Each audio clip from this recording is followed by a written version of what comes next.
Good morning, everybody. Welcome to Shooting the Shelf, episode 43 of season 2.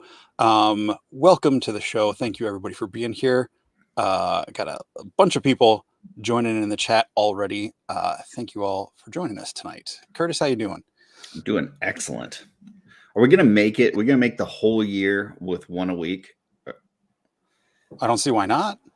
Do we have one planned for Sunday at LegionsCon or the day after or day before? What do we got going on? We'll figure something out for that Sunday. Okay. It might not be a full normal episode. We'll do something. Man, 52 weeks straight would be something, huh? There we go. Yeah. Okay. The chat's popping right now. So yeah, it is.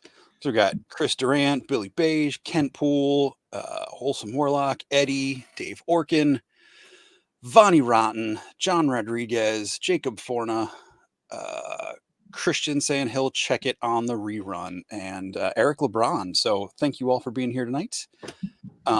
Let's not dilly-dally any longer and bring on our special guest tonight.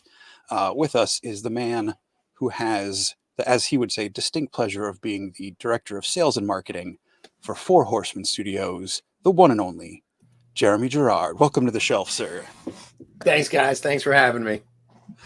Thanks for joining us. Absolutely. I've been looking forward to it. I even wrote it on the calendar. Yeah. Oh, nice. On your 1/6 shooter calendar?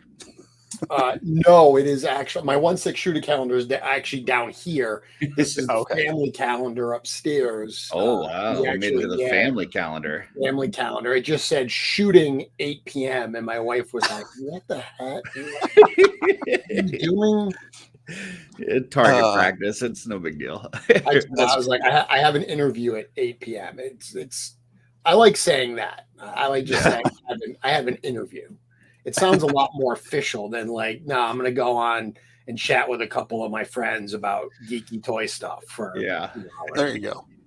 Well, I mean, in a way, it's kind of part of your job. So it's totally part of my job. Yeah, marketing the sales and marketing for the show. Yeah. It's just like picking up the wave early. It's marketing purposes. It is. Yeah. It is. Yeah, it's research and development. You know, it all goes into that, right? Absolutely. This is certainly part of my job, being out there and answering questions and talking about all the stuff that we're all passionate about. It's one of my favorite parts of the job, so I'm happy to do it. Excellent. Cool. Well, very cool. Well, at the start of the show, we do go into our shelf selections, which is just kind of pictures that we've seen throughout the week that inspired us. So we're going to go ahead and pull those up real quick and get through those. We'll, comment on it. Feel free to throw out if you see anything that you like and want to throw out any comments. Feel free. So I'm not going to lie, guys. Every week when you post the day after, I scroll through to look at all your selections. And occasionally one of my posts will make it in there and I get very excited. So we try to mix it up a bit, but there's a lot of creativity in this community. It's very Legions heavy, but we do have some other stuff in there as well. So for sure. So this first one is Anything's Posable, which is Noah Pratt. He posted it in the Cabal this week. And I was like, hey, when are you going to put that on your Instagram?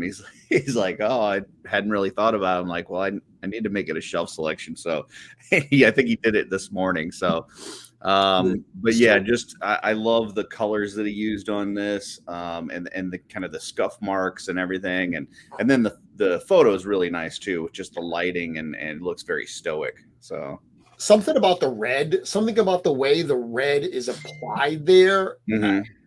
I don't know what that effect is called or necessarily how he achieved it, but I absolutely love how it looks. Yeah, it's not in your face. It looks like it is like part of the armor that was kind of worn down over time and stuff. It looks really nice. It almost looks like it's got a texture to it. Mm. Yeah, like Curtis, it almost feels like that enamel or something that's like baked into the armor and has been in battle, not just slapped on top. And the way the light is hitting it, it's just very subtle. It's really cool. I've got I got to pull this up for Maverick because Maverick, there's no chance, but I appreciate that.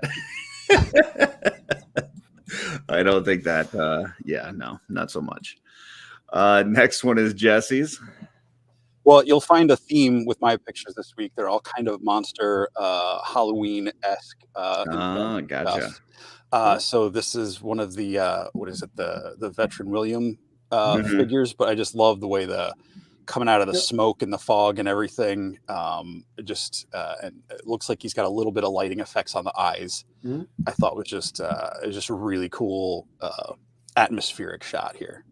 And this is who? Oh, I'm sorry.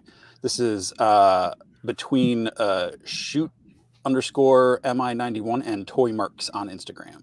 Gotcha. Okay. Yeah, I love the way, that figure is really nice. I actually, spoiler alert, I got one coming up with the same figure. I like the smoke effect and the glow of the eyes on this one. So really cool. And I think that I might be saying this wrong, but I've seen that Toy Mercs on some other ones. I think they kind of collaborate on the photos or something. Yeah, this is really cool. Okay. Next one. We know this guy. This is Nate Strong at Corona 4. Just a really cool cosmic photo. I'm not sure what's going on in the background, but it looks like that guy is not having a good day. So yeah, I'm not really sure whether he's recovering or being tortured or what, but yeah, that's interesting. And I just like the overall look of this. Yeah. That science officer, I love that purple head on the science officer. It's so good. So yeah, just a really cool pose and shot. Yeah, it tells a story. You look at this, he does a really good job of that. Obviously Trevor does that as well. And so many of the best toy photographers do that. It doesn't just capture the cool photo of the toy itself. But this does tell a story. You can, just by looking at this, you can start to picture that. Yeah. I like to think that the guy in the tube is laughing at something, that someone just cracked a really great joke. I was thinking tortured or healing, like in a back to tank or something. But yeah, maybe he's just really dying laughing. If it's one of my jokes at work, it's probably all of the above. The engineer is reporting into the science officer, and whatever she said, yeah, he thinks it's hilarious. So yeah. Next one is Jesse's. All right, so we got was it the Adventure Collection Indiana Jones and a carved pumpkin? I just thought this was fun, letting the toy be a toy, and just the way that lighting on that pumpkin makes it feel, almost otherworldly, even though we all know, the scale of this. It was just fun, and again, the really dark shadows and everything feels almost Mignola-esque, but as a photograph. Yep. Yeah, I'm not sure what parts of this is practical photography and which parts are kind of photoshopped afterwards. But that flare and the whole smoke and everything, and then the stuff dripping down from the pumpkin, like it just looks really cool. I think this is a really nice shot. This was not a bird, not a plane photography. That's a name right there. I'll take you a little bit of type in, folks, if you're looking for that one. I've seen their work before too. Their work's definitely shown up in my feed a number of times. That's cool. Yeah, that looks nice. I like that a lot. I'd put money on saying most of that's actual practical. You think? Maybe. I mean, I could be wrong. I figured the smoke kind of was like that's either like one of those cans or whatever, but I didn't know if the light, from the flare, if that's something that actually does light up or if that was all added in there. So, but yeah, it's really cool.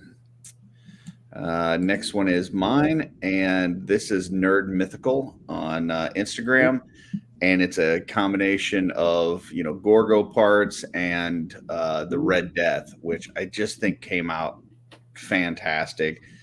I'm hoping that this is kind of a prelude to some of the stuff that we might see in the upcoming wave, where we've got some 1.0 parts that really have a 2.0 feel, to where it's a thinner, slimmer, more rogue-like kind of character. So I just, and then the color scheme obviously works really well together between those parts. So I think they did a really good job with, just kind of mix and match in those parts, and then the weapon with it. I think overall it just creates a really cool look. Yeah, so I remember seeing, I don't think it was this photo, but I think it was another photo of this custom, because they used the waist piece for Red Death kind of as like a mid-torso type thing. And it's interesting because Diego had done that at the studio as well, but he flipped it around, because the way that it's done here, there's kind of like one piece of the fabric that if it's on correctly, it hangs down. And when they flipped it, like on this custom here, it kind of hangs up. So it's a little weird the way it looks, but if you literally just turn it around, it's less visually interesting because it doesn't come up as high, but it also doesn't have that weird kind of loop that's defying gravity. So that's an option as well, but that's super cool. I had seen this custom before I saw Diego's, and I had never even thought of doing that with that part. So I immediately thought it was an ingenious use of it. And I'm kind of ashamed of myself. I posed my Red Death a couple of times, took some pictures, and then I put him on the shelf. Like, I didn't take any of the robes off. Like, he's just as is. Jesse, I actually took the robes off for the first time the other day because I painted up some of the Legion Shop ghoul heads, and I needed a shot of it with the full body.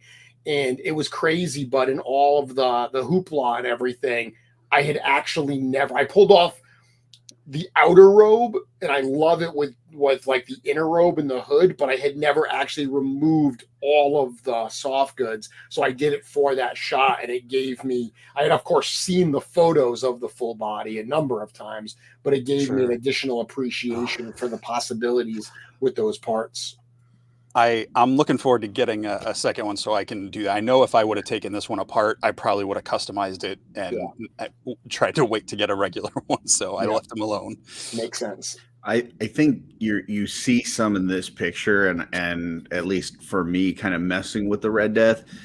It feels like it's one of the first characters that we've gotten from the Four Horsemen with kind of the improved articulation, to where you can get some really crazy poses with it. And I'm just excited. I know there's several waves in production right now that have some of those changes, and I can't wait to get those figures in hand. But this is, as soon as I saw this, I was like, oh, that's a genius use of parts. And then, also just how great is that Red Death figure that you can do this stuff. So, cool. Next one is Jesse. And I feel like ashamed that none of my pictures have any Four Horsemen stuff in them. But I was going all with the monsters this week, and these were what jumped out at me. So this is Lexington from Gargoyles, the NECA Gargoyle series from Maz Toy Photography. I just really liked the shot, how it looks like he's like jumping down off the top of one of the buildings, and with the big white eyes and everything. Just a lot of fun. And I hear recently they're talking about doing a live action make of the show, which I'm nervous about, but I'll give it a shot. I would think that would need a pretty significant budget. I mean, it's Disney. Gotcha. This is a really cool shot. Hold on a second. I love how everything's blurred in the background. So, it does look like it could be like, a city skyline or something as he's kind of flying down. Just overall, it's a really cool look. I don't collect this line, but I do appreciate it. Same. Next one. So here's my selection of the Veteran Williams. This is Toys Got Me. Just kind of this really cool foggy scene through a graveyard. There was a series of shots. There's actually one where he's kind of like howling at the moon, but I liked this one because it had like the tombstones in it. That one on the left there says Eric Draven, which I was like, okay, okay, sounds good. So it just really cool cemetery shot, and love the lighting and the fog and everything in this. Yeah, it's from the Mezco figure. Oh, Oh. the Eric Draven tombstone. It's from the Mezco Crow figure. Yeah. Gotcha. Very cool. Yeah. And then we actually have one more because Jesse and I selected the exact same photo. Wait. We got one more for Jesse first, and then we've got one that we selected together. So this one's Jesse's. So this is oh dang it, PL Toy Box Photography. I'm blanking on his Pablo. Thank you.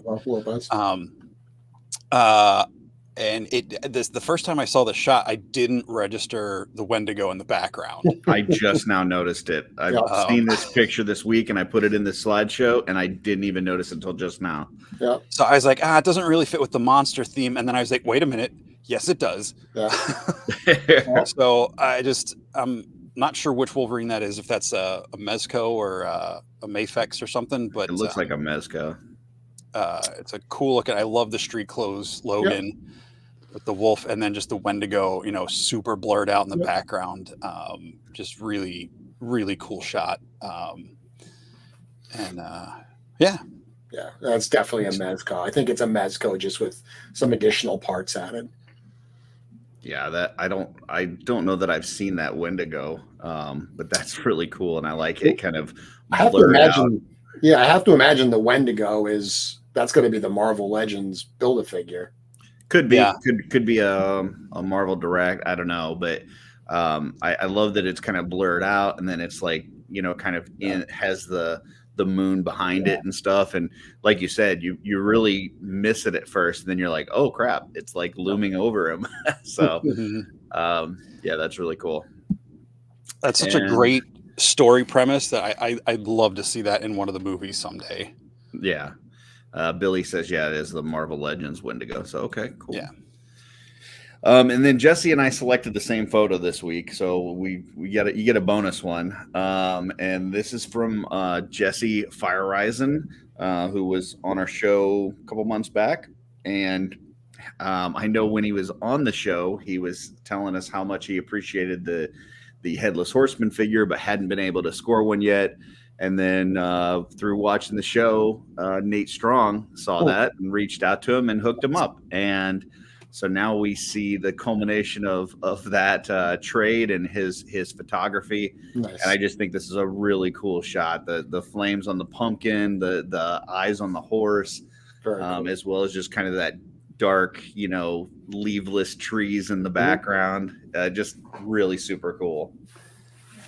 Yeah, this shot. So I did have a Horseman pick after all. Yeah, I was going to say, you said you didn't have one. I was like, I didn't know Curtis was going to put this one in. I thought this was going to be his pick because I was like, all right, I've got another one I can send you. So I thought this was going to default to him. So I love it because in my head, like I hear the sound effects from the Tim Burton Sleepy Hollow film. Whenever I look at this picture, just like the galloping and the sounds of the trees and stuff. But yeah, it's such a great shot.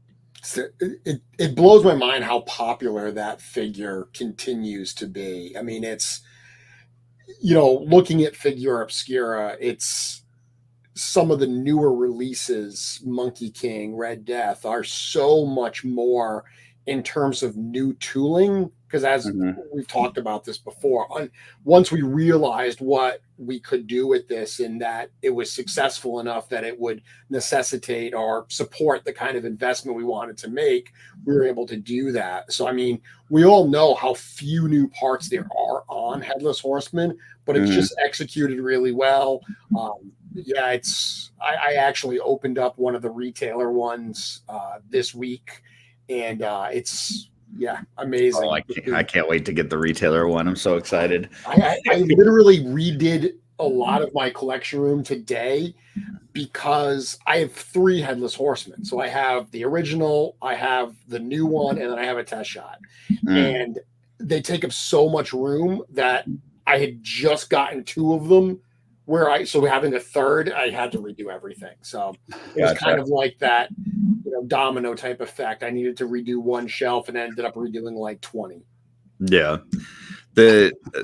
Just FYI, Jesse, the reason I did this as a bonus photo instead of just mine, like I know, like the thing that I love about this show is that, we get to talk to a bunch of people in the community, some people that are well known, some people that maybe aren't as well known in the community, and we get to talk about what their likes and dislikes are, their hobbies, really get to know them, and then through the shelf selections highlight a lot of these artists throughout the community. So the fact that we had Jesse on our show, and then through that show he acquired this with Nate, and then came up with this awesome photo. I just felt like it had to have its own spot as a joint selection. So just really excited about that, and just love that you brought me on this journey with you on this show, because like I said, we do keep getting to talk to these amazing people and getting to highlight their work. So well, glad to have you here. And that is it for shelf selections, everybody. Awesome. So Jeremy, Yes. we are right around the corner, man. We are like right there. So last I heard from you this Wednesday, you were talking about going into the hotel, kind of finalizing some things. Any updates to bring us? Anything that people would be excited to know about? So yeah, I had wanted to do a live stream from the hotel like I did last year, and it just ended up being kind of an intense meeting, not in a bad way. Just there was so much to go over that there was no time to really do it. So stepping back, I was obviously in the studio this past week, which really brought things home. Like there's so much preparation going on right now. It's kind of crazy because Mythic Weekend, that combination of intern for a day, the G-Con broadcast, and then LegionsCon, any one of those three things would be a lot of work and would just be so much preparation. So to like bundle them all together, like there's no sense of, we're bundling them together because we can maximize, the work we have to do. No, it's not any less work than if it was all three separately. We're just cramming them together. Probably the only benefit of doing them together is someone like Nate, who flies in from Utah, can be there for all three things instead of having to fly over 3 times. Right. So this week really did bring it home, being in the studio and seeing what's going on, talking about the last minute plans. Obviously, we announced that G-Con this year is going to be from the hotel as opposed to from the studio. That was a bit of a change. Very practical change. You guys have both been to G-Con before, to intern and G-Con, so you've seen it. There's a big back room at the studio that we use for that broadcast that we just frankly don't have access to this year. It's being rented by somebody else. It's full of stuff. So not having that space, we were trying to figure out where we could reasonably host everybody. And it was great that we had the hotel. We were able to do that. So that's actually going to be pretty cool. I know that in past, like last year, they did a viewing party at the hotel. So that's kind of exciting because we're going to be actually at the hotel. So I don't know exactly how it's going to work. I'm sure there's going to be a level of collateral chaos because of this, but we tend to thrive on that. So we'll figure it out. We're going to have a lot of fun. We're going to try to rope in people that are in the hotel and around so they can, get some of the experience as well. That's cool. I mean, I guess the benefit for you personally would be like after G-Con's over, right down the hall, you can go and start working on your setup. Yeah. So. I mean, I'm staying at the hotel. So that morning when I have to go to work, I literally just have to go downstairs to go to work. I don't have to drive to the studio and do all that. Yeah. And then you're right. So G-Con ends at 3 and then setup doesn't begin until 6. Oh, okay. But like last year, I was packing up from G-Con and I had to like race over to the hotel. It was commuter traffic. So there was so much traffic getting to the hotel, and that's when setup was happening and registration was happening. So all of that, just insanity. I'll be there for all of that this year, which should make it a lot more convenient. So the exhibitors shouldn't rush over after G-Con because there's still a couple more hours before setup. Yeah, we sent out an email last week to let them know that 6 p.m. was the start of setup. And we said, don't show up a couple hours early, thinking I'll be first in or whatever. Because one of the challenges, I mean, I'm excited for you guys to see the new venue. I'm excited for, new attendees, but I gotta be honest, I'm more excited for past attendees to come to this venue, especially ones who have seen the last few years, have seen the growth. Because anyone that came to 2021 in that essentially like a cafeteria style gymnasium setup, to see that to the hotel last year was a ton of growth. Now to come to this hotel and to really see how we've upgraded, I'm excited for that. One of the downsides last year, there was no rentals at the hotel. So we got into the space like on Wednesday and started setting up. There's actually an event on Thursday in the ballroom. Gotcha. So when they're done Thursday night, they're going to start trying to switch that room over, get it clean. But Friday morning, they're going to be setting up the tables and like the pipe and drape and everything. So we can't have people trying to get in while they're actually laying out the room. Gotcha. That makes sense. Real quick. Yeah, go ahead. I got a question to add on that, but I just wanted to do a quick shout out to Kevin Boots. Thanks for the super chat. Yes, we achieved super chat status a couple weeks ago. So thanks to everybody for help making that happen. But back to that. So for you, you're talking about this. You're wearing what, like 4 or 5 different hats? Yeah. Doing this, you've got your studio, sales and marketing. You've got Legion Shop. You've got LegionsCon as one of the, the directors of the event. And then you've got like your customizing and just being with all the crowd and everything. How stressful is it juggling all of that?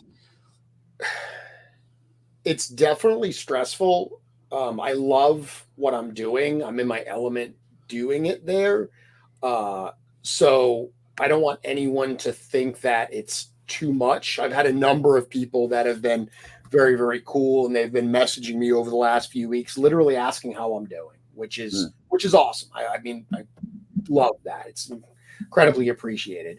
But yeah, you're right. I mean, there's all the stuff that I've got to do for the studio and that official role, being one of the 2 hosts of LegionsCon.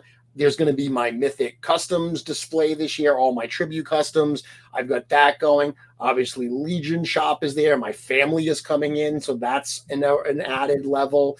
So yeah, there's a lot going on, but I manage it well. I work well under pressure, and I'm happy to be there. So, anybody, I always say this, anybody that sees me, I will be busy the entire weekend.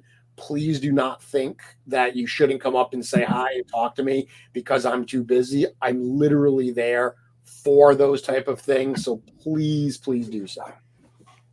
Maybe stress was the wrong way to word that, because I know, like I remember last year you were on about 2 weeks before the show last year. So this is like, don't want to jinx it. It sounds like this is becoming an annual thing for us, but it's kind of like the Super Bowl of Legions, like there's a lot of work that goes into it. You gotta practice during the week. You got to do all this stuff. It's a coordination of cameramen and all this. Like there's a lot of people that have to get, their things in order to make this work, but it's well worth it. Like it is, it's that event that we all wait for the whole year. And for those that are going for the first time, I think they're going to just absolutely love it and have an amazing time. And those going back, we already know what it can be. And that it is that kind of mix of, toy show and art exhibit and family reunion. It's like all these things combined. And there's no better place to be. So it was so funny being at the hotel this week, because I'm telling them like what to expect. And I find myself, I'm like, I want to warn them, but I don't want to scare them. So I'm trying to find a balance to say, like, look, they're really passionate. They're super cool. Because that was, I think one of the things I was most proud last year was how many people were hanging out and partying and how it was so chill. It was the fact that there was no problems. There was no drama. We need that again. We need the show to police itself. If we see people that are starting to act up or get a little rowdy or whatever, the crowd, the group that's there needs to squash that, because being asked back, the hotel last year wanted us back. It just, we actually like them. I know a lot of people joke about the elevators, and yes, there are 3 elevators in this hotel and they all work. Yeah. But being cool, being respectful is how we get to come back to this venue. And it is a great venue. I think when everybody sees the size of the space we have for the show, for hanging out, one of the things that we went there this week was just figuring out, okay, where we're going to put the ogre. So if you're coming for the first time and you've never seen the life-size Kurzog in person, that'll be there. Where do we put the display cases? Maybe some other stuff. Gotcha. We'll see. We do have a question here. What time does LegionsCon start? What time can people arrive on Friday? So just one thing to call out, like the show is not actually open on Friday. Friday is just for setup. Yes. So if you're not an exhibitor and you're expecting to get in and look around on Friday, I wouldn't expect that. But no. So last year that got away from us. Last year there was so much going on that we didn't have security at the doors like we were supposed to for the ballroom, and people that were attendees just started like sneaking in and trying to shop and stuff. I get it. I get wanting to be there early. There's too much going on. We can't do it. We don't have VIP access. We don't have early access. So there will be 3 doors open for the ballroom. We have security at all 3 doors. So if you don't have an exhibitor badge, you can't get in. And again, I would ask people, don't try to push it. I don't want the first night us to have to be kicking people out because you're being belligerent trying to get in to shop early. Everyone's got the same chance on Saturday. So, but to answer that question, Friday at 6:00 is when setup for vendors start. And that's also when early registration starts. So if you've purchased a 2-day badge online, and we do still have some left, we're getting low, but we do still have some. If you are going to be in the area on Friday, you can come up to the registration table and you can, scan it's through Eventbrite. So you got an email, or you can log into Eventbrite with the email you used. You're going to get a QR code. We'll scan that. And once we scan that, you'll get your badges. The advantage of that is on Saturday morning, there'll be a line for people that already have badges to get right in. There's going to be another line for people that didn't pick them up yet. So if you wait in that line first to get your badge, then you got to wait in the entry line. So if you want to get in quicker and you're there Friday, you can pick it up after 6:00, probably for about 3 hours. We'll probably do that from like 6 to 9. Okay. And the hours on Saturday and Sunday are slightly different, right? 9 to 4 on Saturday, 9 to 3 on Sunday. Okay. Yep. Gotcha. I don't have it here in the chat, but I know Billy Beige was messaging me. He wanted me to ask you about food. Okay. Yes. It's a very important subject for people. Yeah. Want to know about like breakfast at the hotel. Is there a breakfast available? And throughout the day, are what food options are there for people that are either exhibiting or that are just visiting the event, whatever? So a couple options. Unfortunately, the one downside I would say to this location versus last year was in a very busy commercial area. There was a number of food options right across the street. This year, we don't have that. This year, there are food options in the area, but this actual hotel is on a highway. So there's food options on the other side of the highway, but while you might be able to see them, it's going to take a few minutes to drive there. There's nothing within walking distance. Okay. However, there is going to be stuff at the hotel. So one of the things that we worked on and we negotiated with the hotel is they're going to have food options there in the morning and in the afternoon. So here are your options. If you're staying at the hotel, they do have a breakfast, but it's not free. Okay, so it is a paid buffet breakfast. If you've ever had buffet breakfasts at a hotel, they're typically not very cheap. They're usually like 18, $20 or something like that. So that is certainly an option for the morning. They are also going to have like breakfast sandwiches and stuff that they're going to be offering kind of a la carte in the lobby. So that's one of the things they're doing for us. In the morning, they're going to have some breakfast selections, probably some muffins and breakfast sandwiches and stuff. And then in the afternoon, they're going to have some lunch items, some sandwiches, some salads, chicken fingers, things like that, that are going to be there for people that want to be actually in, like they don't want to leave. They just want to grab something quick. They're going to have snacks and stuff like that as well. Of course, there are things in the area if you want to do like a DoorDash or an Uber Eats or something. That's certainly an option as well. At night, there is the pub that's in the venue. Now, the pub is not huge, so if everybody at the show decided to go to the pub, it clearly is not going to work. So there are things close by. So, once the show's done, this is what a lot of people did last year. Once the show ended, people left, went out in some groups, got some dinner, and then came back to the hotel.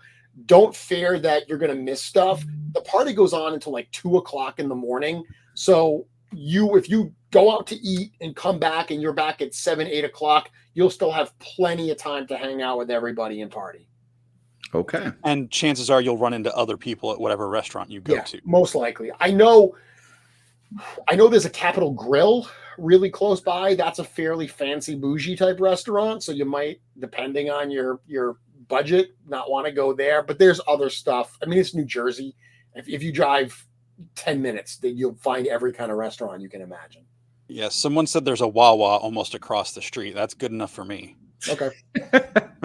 I did eat at the pub this past week when I was there, and it was good. It was very good.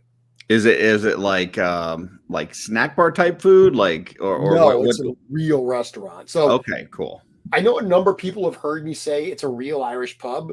And they have the story on their website. But when I say it's a real Irish pub, like it was a pub in Dublin that they were closing and they disassembled it and shipped it to a hotel in New Jersey for some bizarre reason. So this pub, like the floorboards, the bar, a lot of the structures and stuff, that all was in Dublin as a pub in Dublin at one point. They rebuilt it here in New Jersey. So the menu, they do have some traditional Irish fare like cottage pie and chicken pot pie, fish and chips and stuff.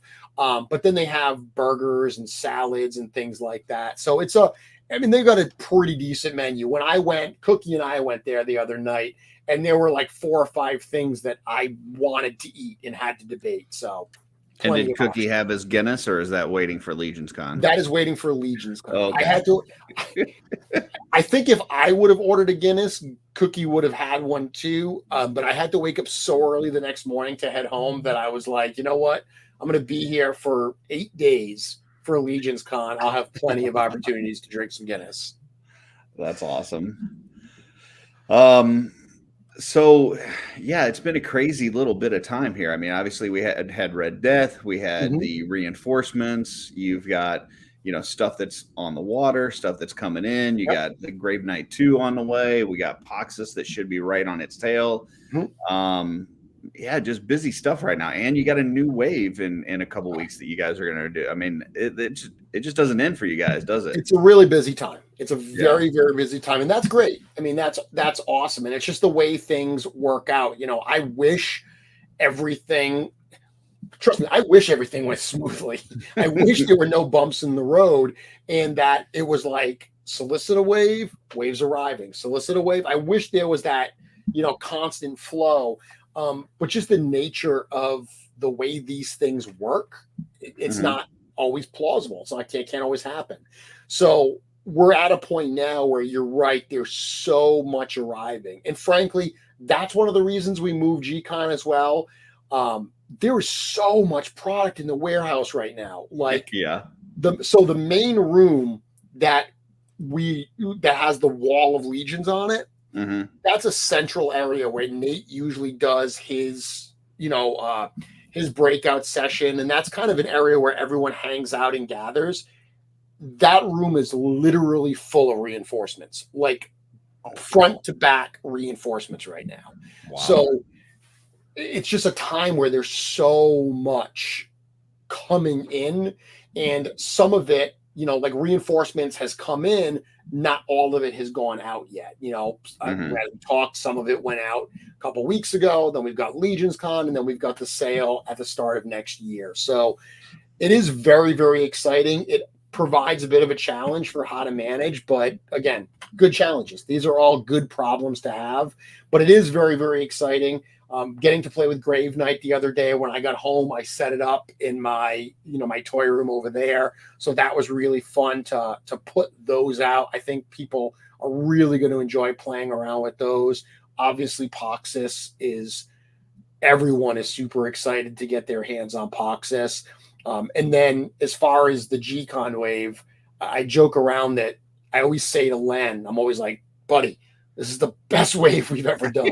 And he makes fun of me for it. He's like, Jeremy, you say that for every wave. And I'm like, and it's always true. But this is really, really cool. Curtis, I think I've heard you kind of ringing the bell that you don't want any more skeletons. Oh, I'm done with skellies.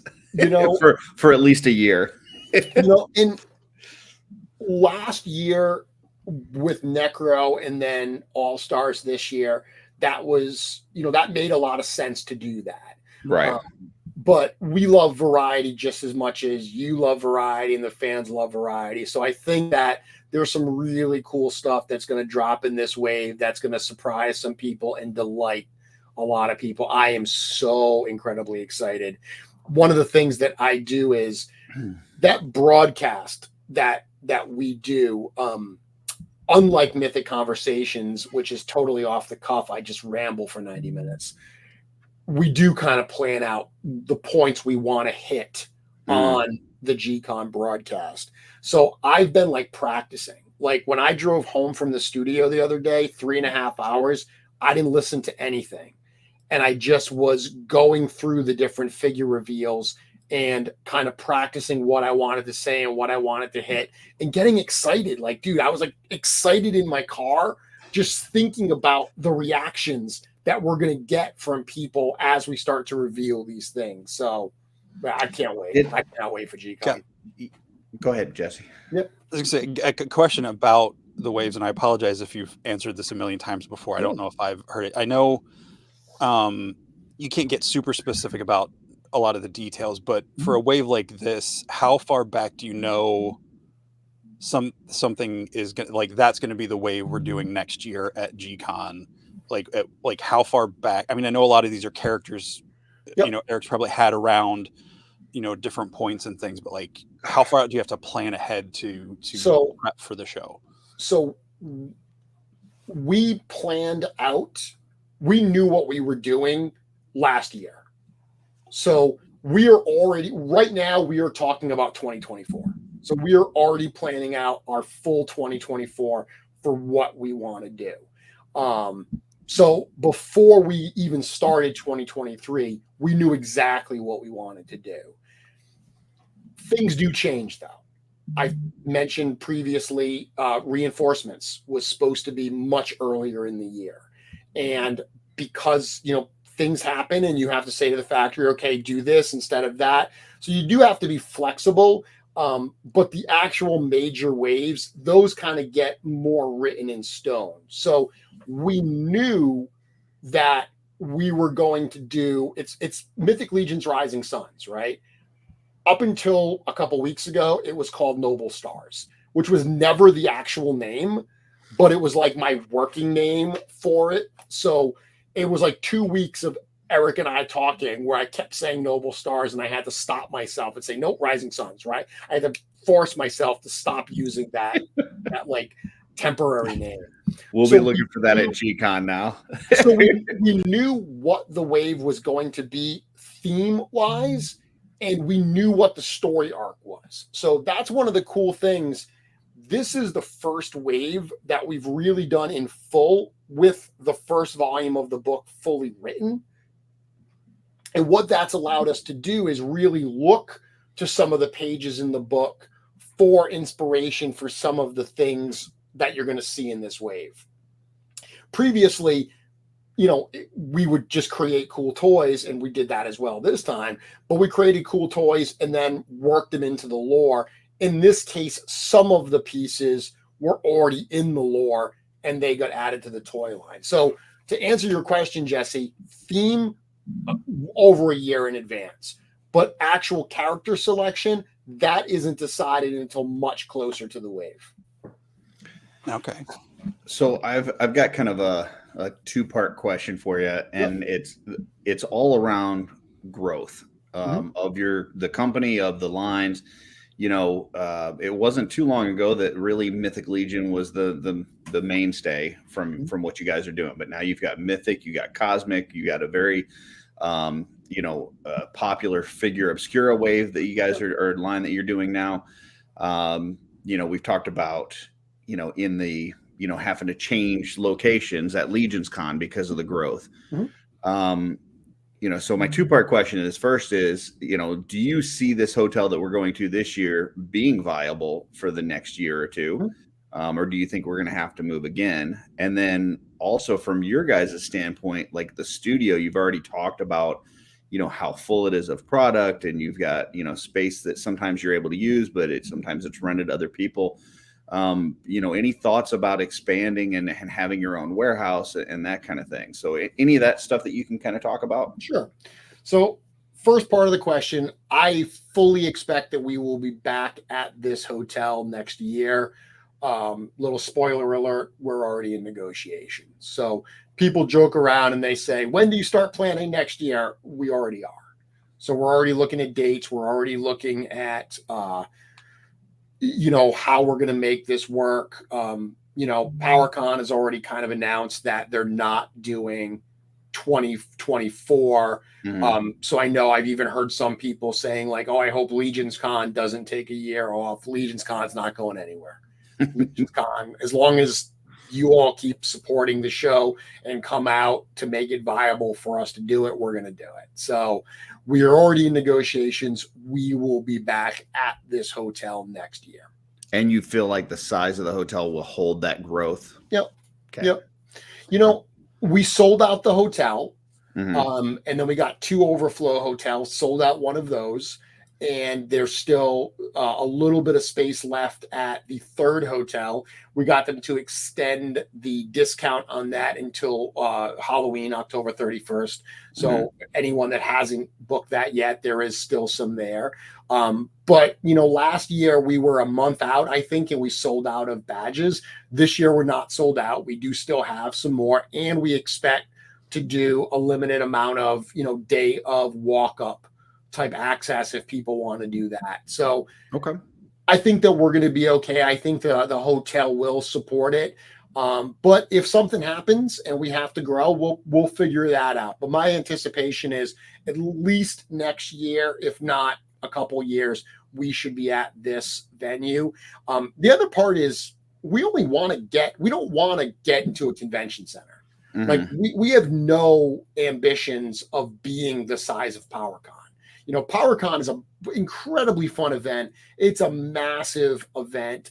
It's a varied event. It's got a lot of different kinds of product there. And even though LegionsCon has, frankly, LegionsCon has a lot of the same independent toy companies that were at PowerCon. So there's some similarities there, but that's not our goal. Our goal isn't to go to the convention center in New York and try to sell that out. One of the things we talk about all the time, whether it's shows, whether it's just the company in general, is how do we grow without sacrificing what's made this whole thing so special? The intimacy, the connection that we are able to have, we don't want to get away from that. So anytime we think about growth, we never want growth for the sake of growth. We want it to be a wonderful show. And if being a little bit smaller helps us maintain that, that's the overall goal. Okay. What about the second part as far as studio and warehouse? Yeah, so that's a little different. We're in a unique position right now. We have more product right now than we realistically should. I can't say certain things, but there's too much stuff in the warehouse. warehouse right now. That's something we're working through. And like I said, some of it is just when you get a full container of reinforcements and you can't start shipping it right away, that's challenging. All these things arriving at once is definitely challenging. In a normal scenario, we wouldn't have this much inventory in the building. So part of that's going to correct itself. But the other part is, you got to remember the studios worked alongside BB Props, whom we share that space with for so many years. There's a comfort there. There's a desire to stay there. And we do work with them. We still do partner with them for a lot of stuff. We use their space. They use our services. So if we did go elsewhere, there would be, business ramifications of that as well. So you never know what the future will hold, whether we'll get a dedicated warehouse or something. But for right now, we've got a good space and a good plan. And, it can still support the growth that we kind of have projected. Yeah, and I've seen other companies do like ancillary like warehouse storage, just temporary, like you're saying, like you get a couple containers in and it, you just don't have room and you rent a space for a month or two and kind of go from there. So okay. Cool. Always a possibility. I got two questions. One's gonna be off of growth, but I'm gonna sidebar real quick. You mentioned PowerCon not happening next year, and I'm sure you probably can't say too much about this. Since there's no PowerCon, should we expect PowerCon debut figures next year? Obviously, it wouldn't happen the same way, but since that's been such a staple? And if you can't answer, that's understandable. I can't say for sure. It's something we've discussed. It's probably likely that if there's no PowerCon, there's going to be no PowerCon debut figures. We'll see. It hasn't been fully decided yet. I'll be honest with you. I have a super love-hate relationship with those figures on a personal level because I meet people and when they hear Mythic Legions, Horsemen Studios, they're like, oh yeah, you guys are the ones that do all those like Masters of the Universe tribute figures. And I'm like, we do 2 a year.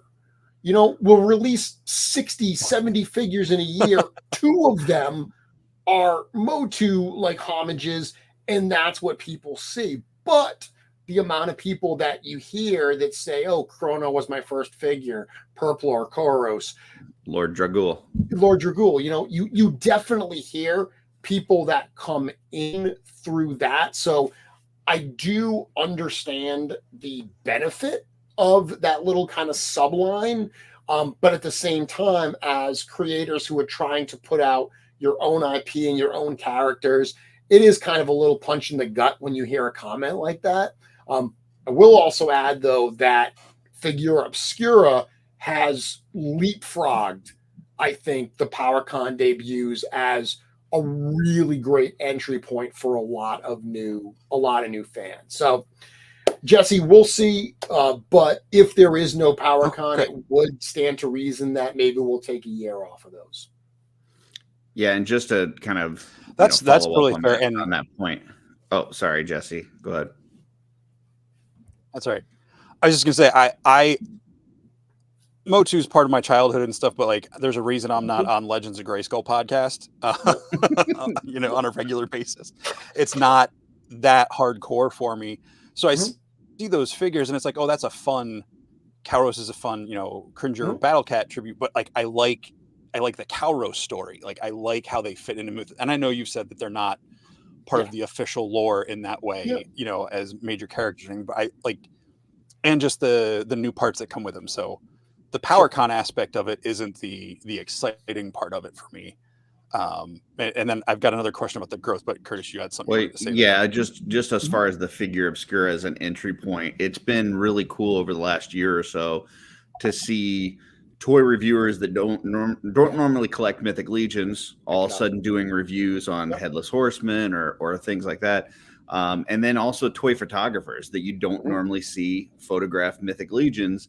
And then all of a sudden you see stuff with the Figure Obscura character. So yeah, I agree 100%. It's, there's been talk in the past from amongst the fans on, would you want to see this stuff at retail?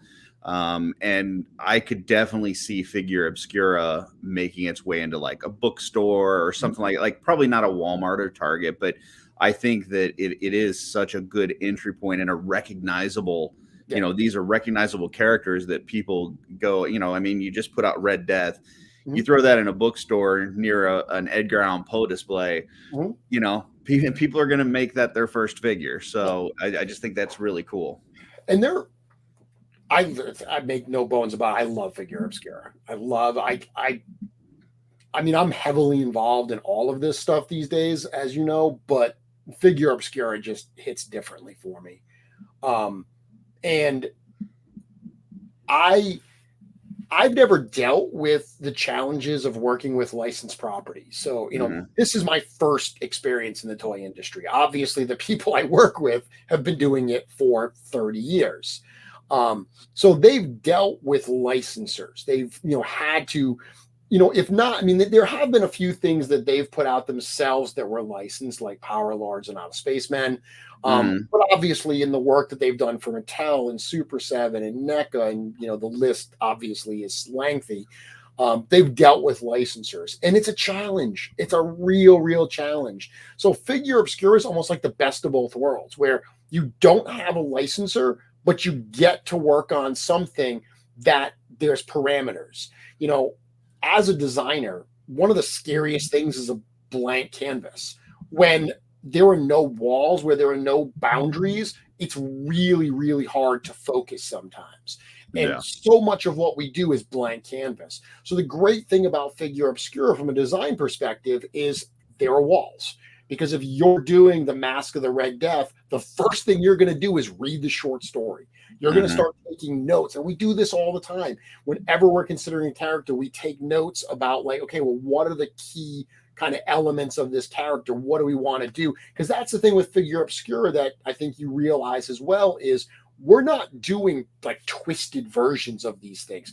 We want to do like accurate homages to these characters from literature or mythology or wherever we're pulling them from. So yeah, it's the best of both worlds in terms of being a recognizable character. And to your point, Curtis, that has been really great. The fact that people see it and they're like, oh, I know what that is. That's super cool. They pick it up and they get it in hand. I mean, the story I say all the time is Tom Whalen, Tom, we've now done 2 pieces with. I was a fan of Tom's art before he contacted us. Krampus was his first figure that he ever picked up. And as soon as he got it in hand, he went to Big Bad and he bought everything they had.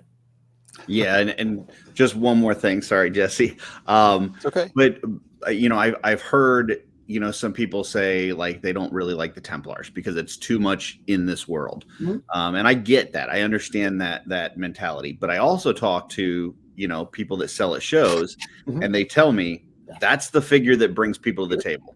People go up and they go, I recognize that. I like that. What is this line about? And that kind of thing. So, and I mean, I don't know anything about your guys' numbers or what you're selling, but the fact that, over the past couple of years, we've gotten a Dark Templar, a Relic Templar, and 2 named Templars tells me they're probably doing pretty good. So there's an article on Source Horsemen called real world, influences, cultural influences in Mythic Legions. And you're right. It is a bit of a divisive topic. People don't want to see things they recognize in their fantasy. But again, there are other people that really like it. Beyond the Templars, the Mercurians are super popular because they look like Spartans, and I mean, let's be honest, they barely look like Spartans, right? But they have that helmet that immediately, it's one little touch point, but people like, oh, that I recognize that. That's cool. Gladiators, there are certain character types in here that they immediately recognize and those become popular. The great thing is we're not just doing a line of Templars. We're not just doing a line of Mercurians.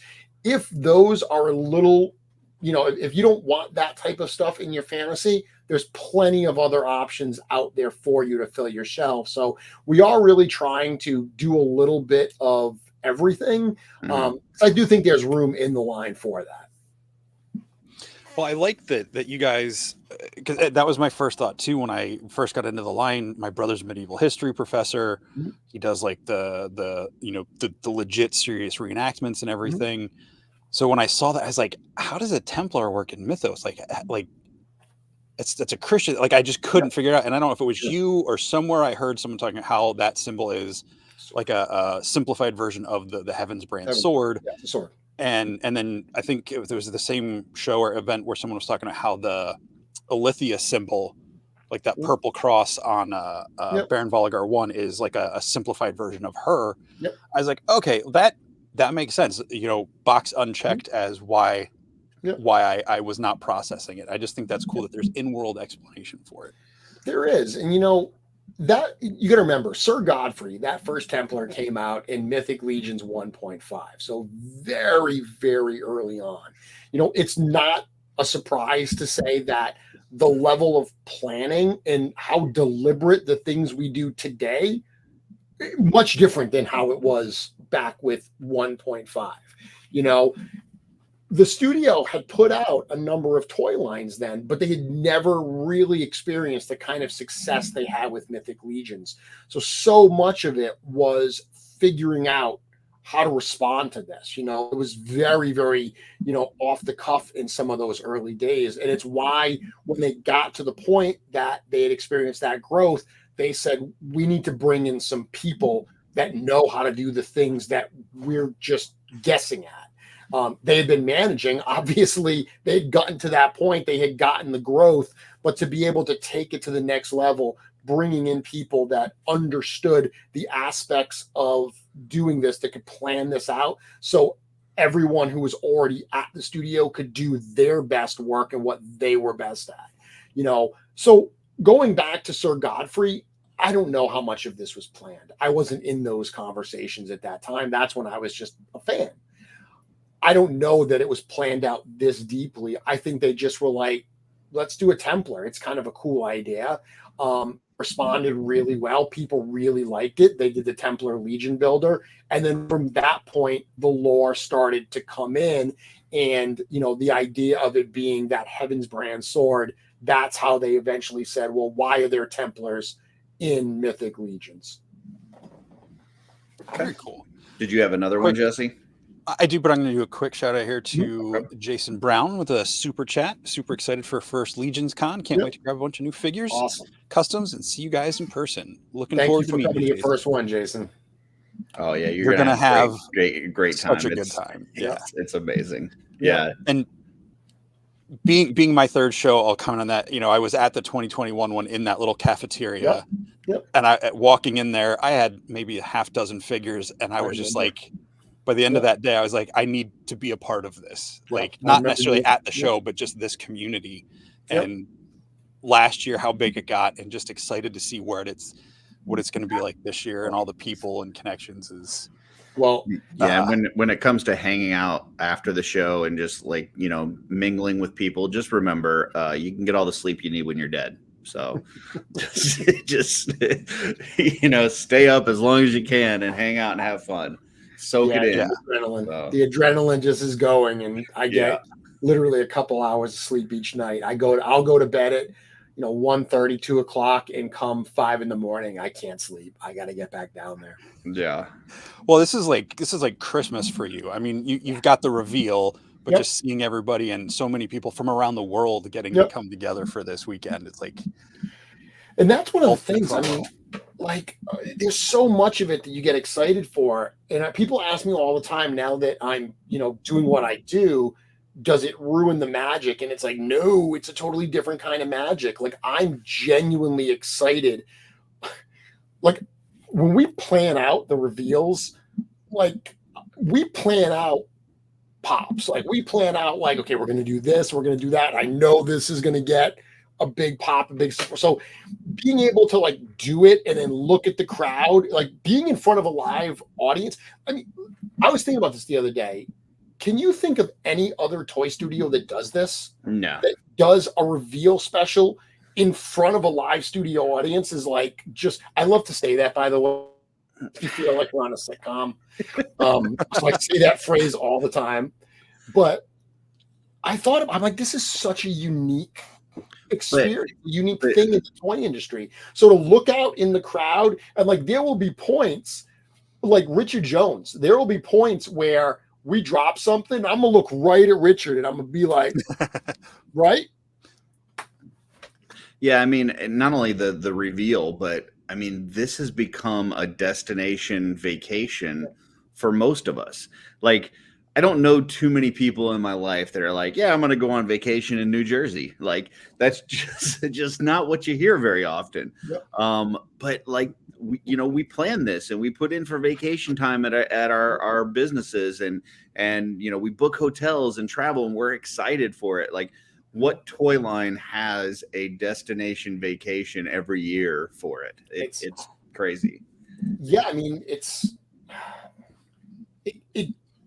blows us away to be at that position where the community is so passionate and so supportive that we can continue to do this. And like I said earlier, as long as the community support is there, we're going to be doing it. But I am super excited.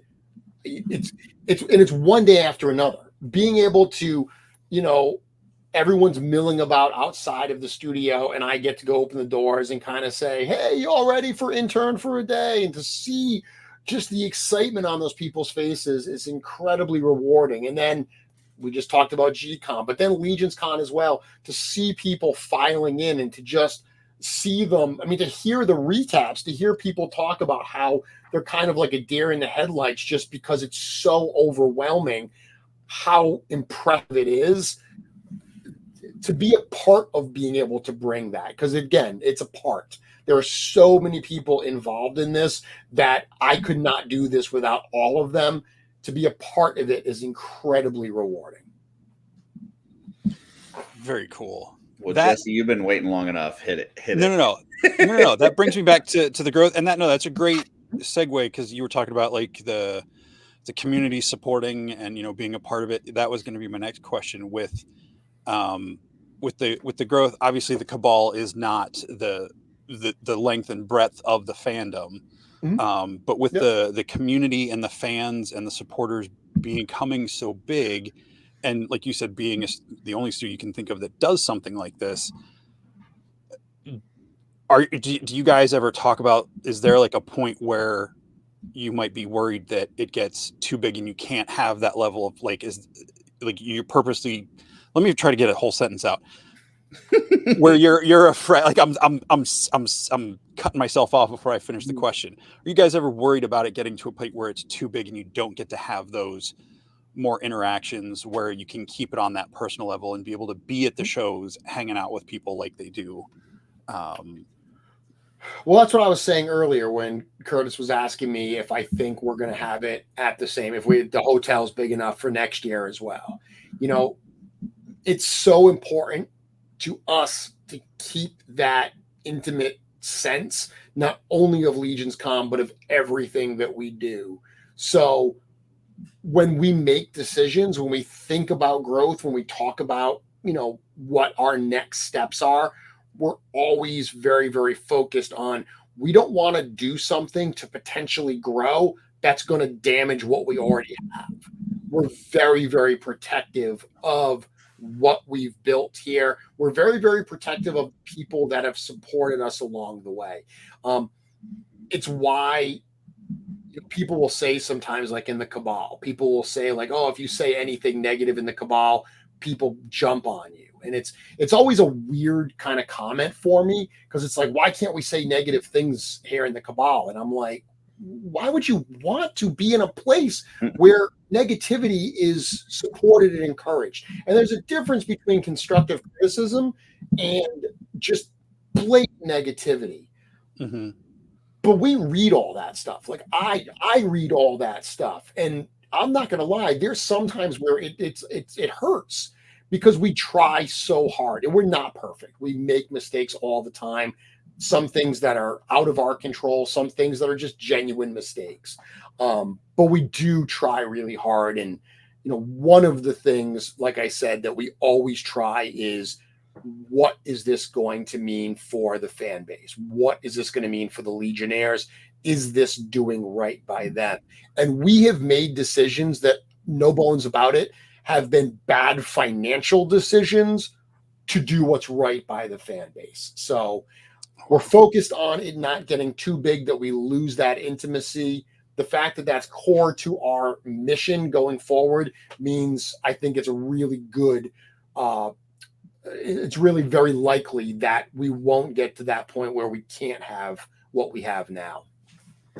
Yeah. With it, I really haven't, I don't know. I'm gonna throw out a question here, and I haven't really heard you talk too much about this, but I wanted to bring this up tonight because I know, we've talked about the amount of growth, and you've got, 2 full lines now, and the figure obscura third line, doing all this stuff.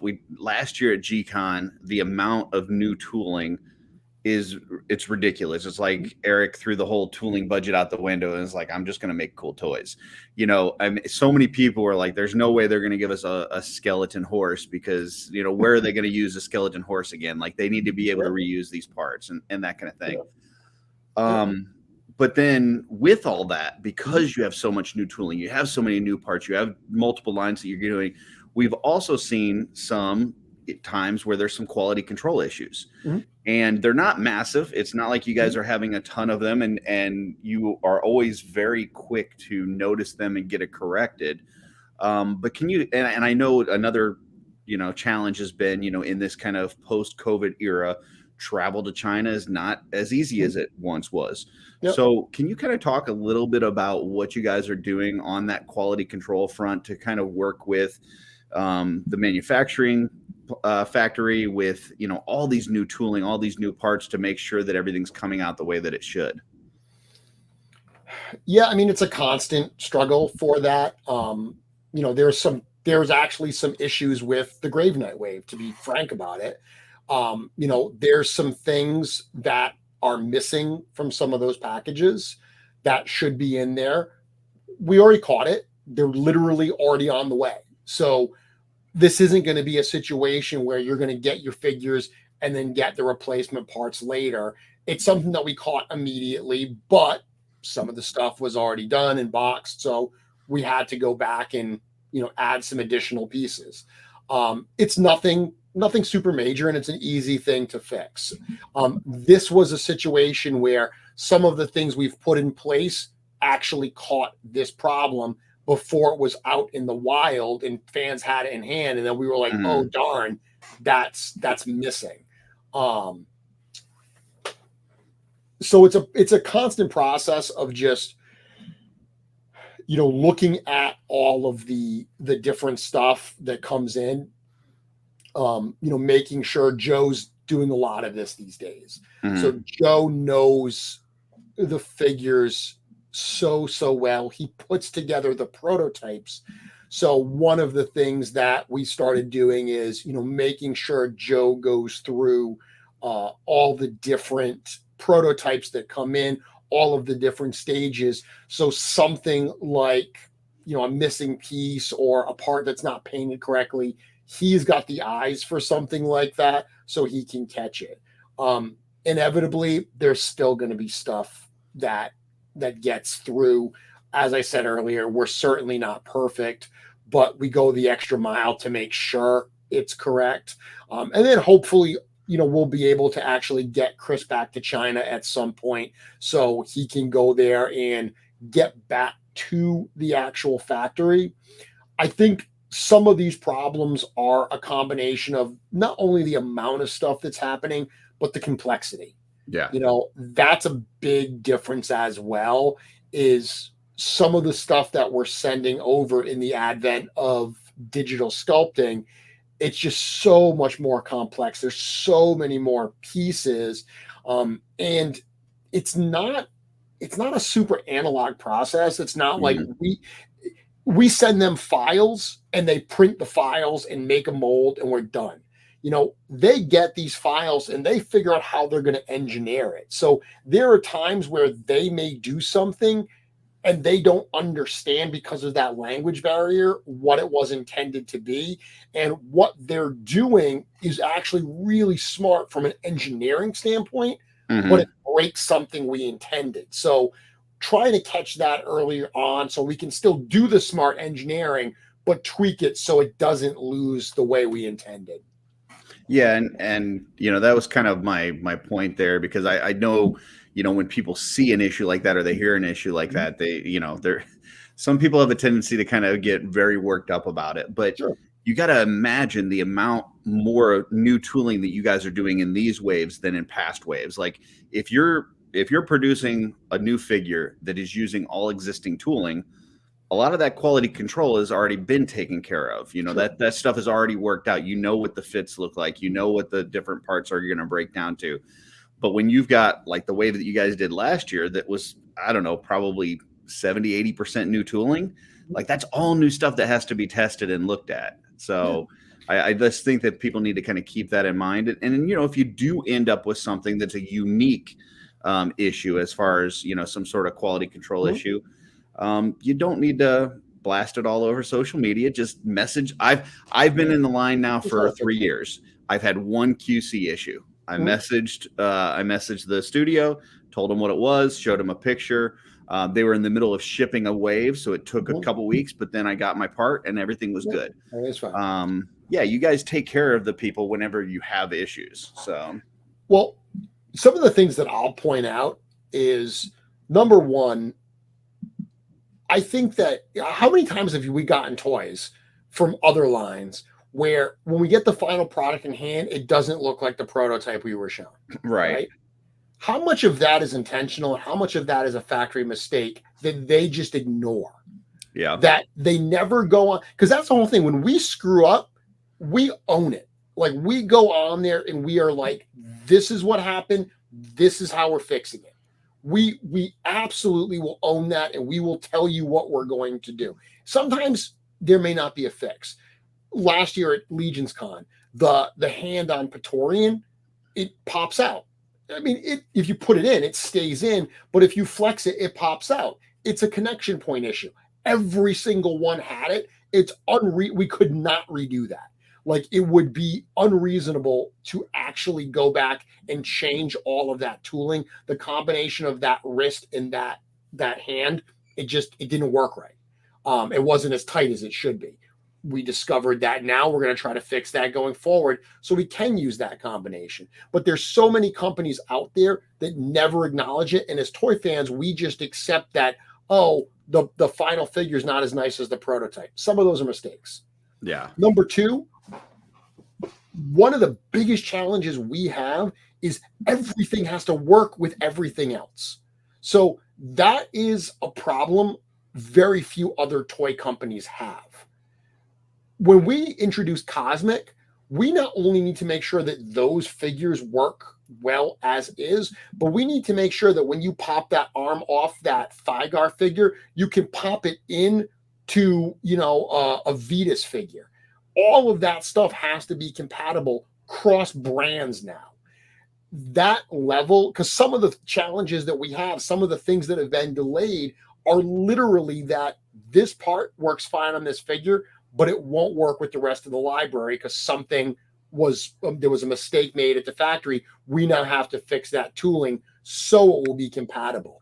I don't think people fully appreciate the complexity that we've created for ourselves by making this fully compatible parts library. So that's one of the things as well that we deal with that, like I said, just adds to that level of effort for us to get these figures out the way they want to be. I feel like this is a perfect example. Pete used this earlier this week, and he said it this morning on the My Wife Is Going to Kill Me show about how people complain about the bumpy road.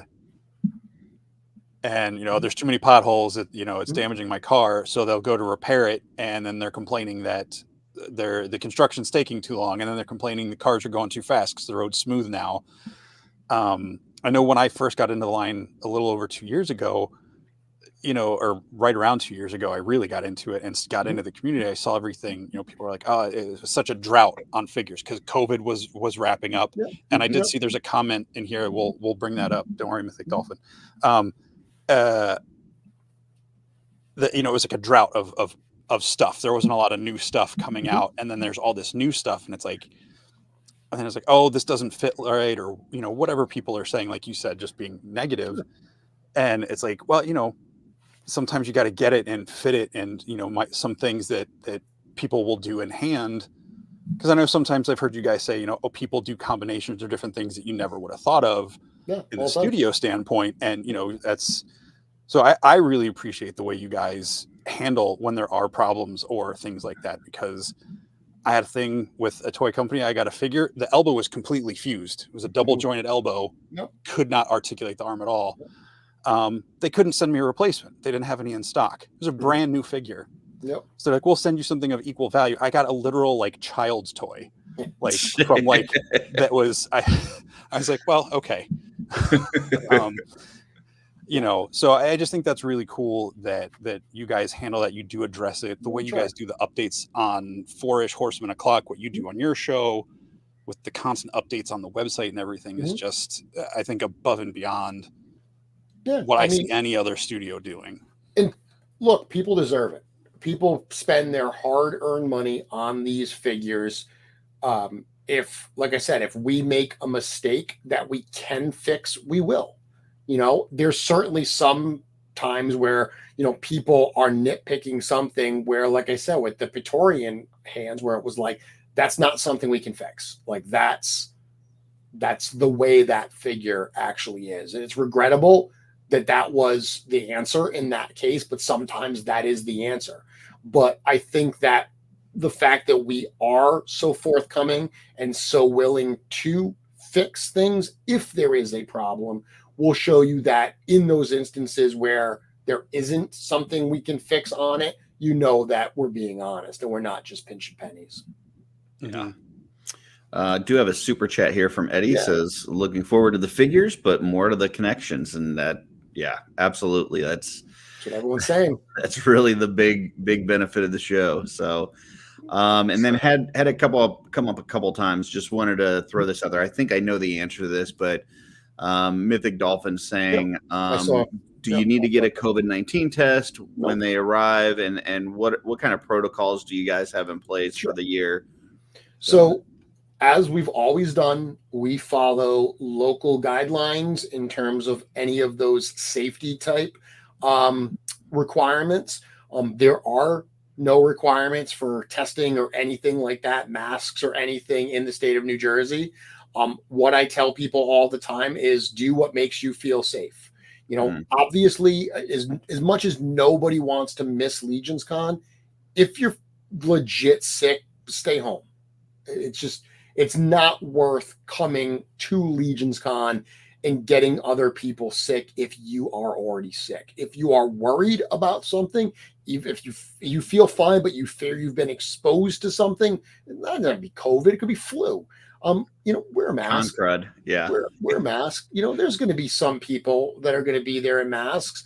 It's not required. Testing's not required. Masks aren't required. So do what you feel is the right answer for your own safety and the safety of the people that you're going to interact with.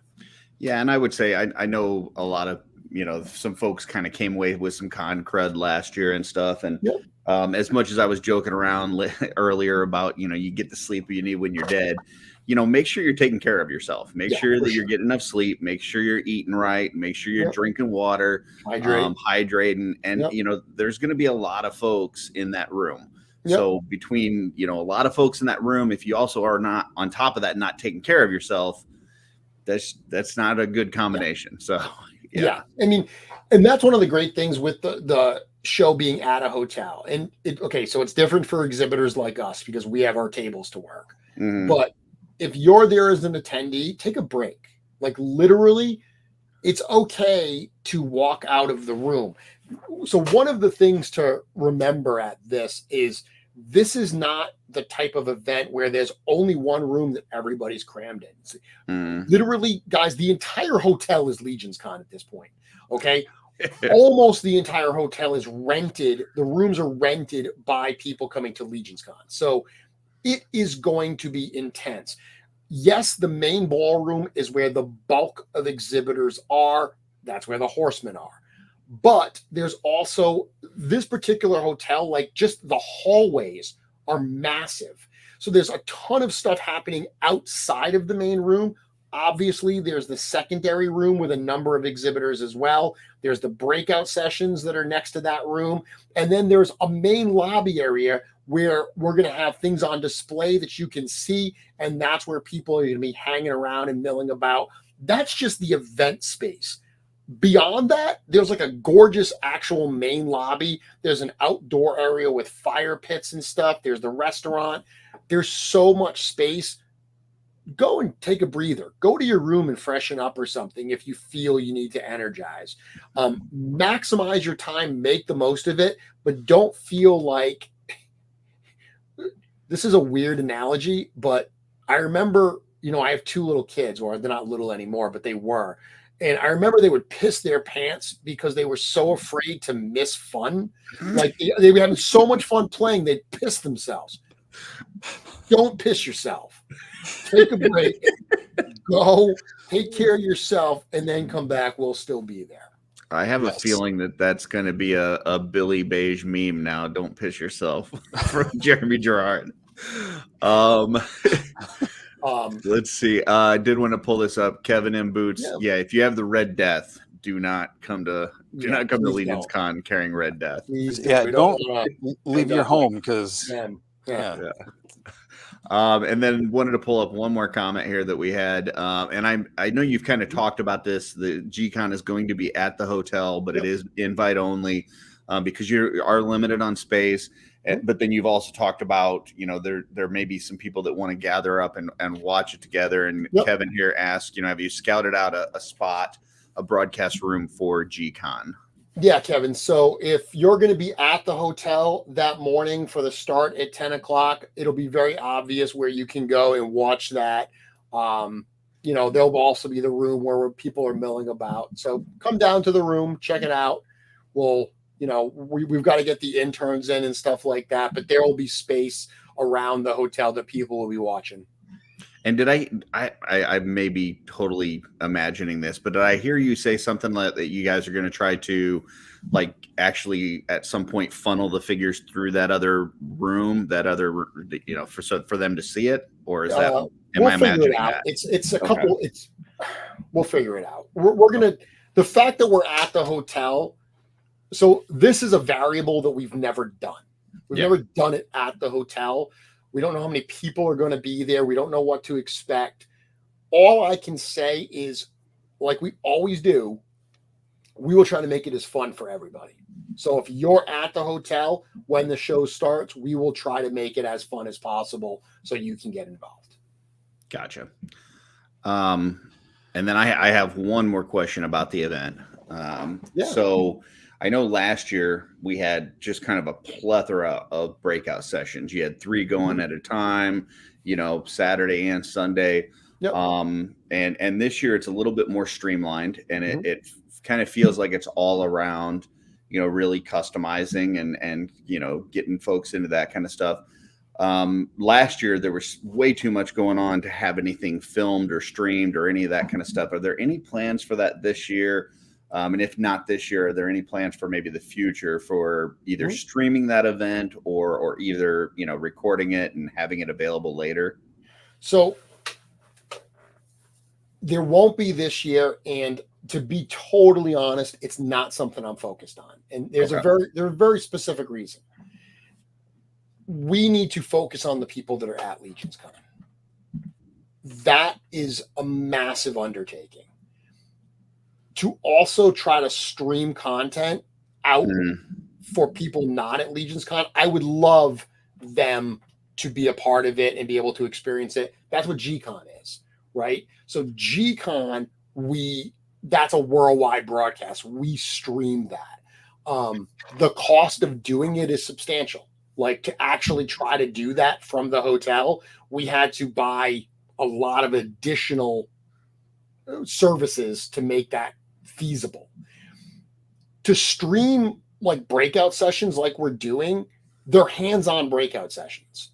So to stream like David and I talking about dry brushing and showing people how to dry brush, or, you know, the Wolf King and Dork Lair session where they're doing pop and swap. If you're not in the room, so first off, if you're at the table and you're actually doing it, that's the best experience. Yeah. If you're behind those people just watching and seeing what's going on, which the room is big enough that should be feasible, that's a secondary level. It's still kind of cool because at least you're in the space. It's not going to translate. It's not going to translate to recording, like broadcasting that to the world. So the combination of the expense of doing it, having to bring people in to actually do it, we would have to hire a company. So think about that. At the end of the day, there is a financial aspect to this. Yeah. You know, it's all fun and games. If you guys knew how much money it costs to run this thing, it's a substantial amount of money, like a car kind of money. Okay. Actually, much more than a car kind of money, a small house type money to run LegionsCon.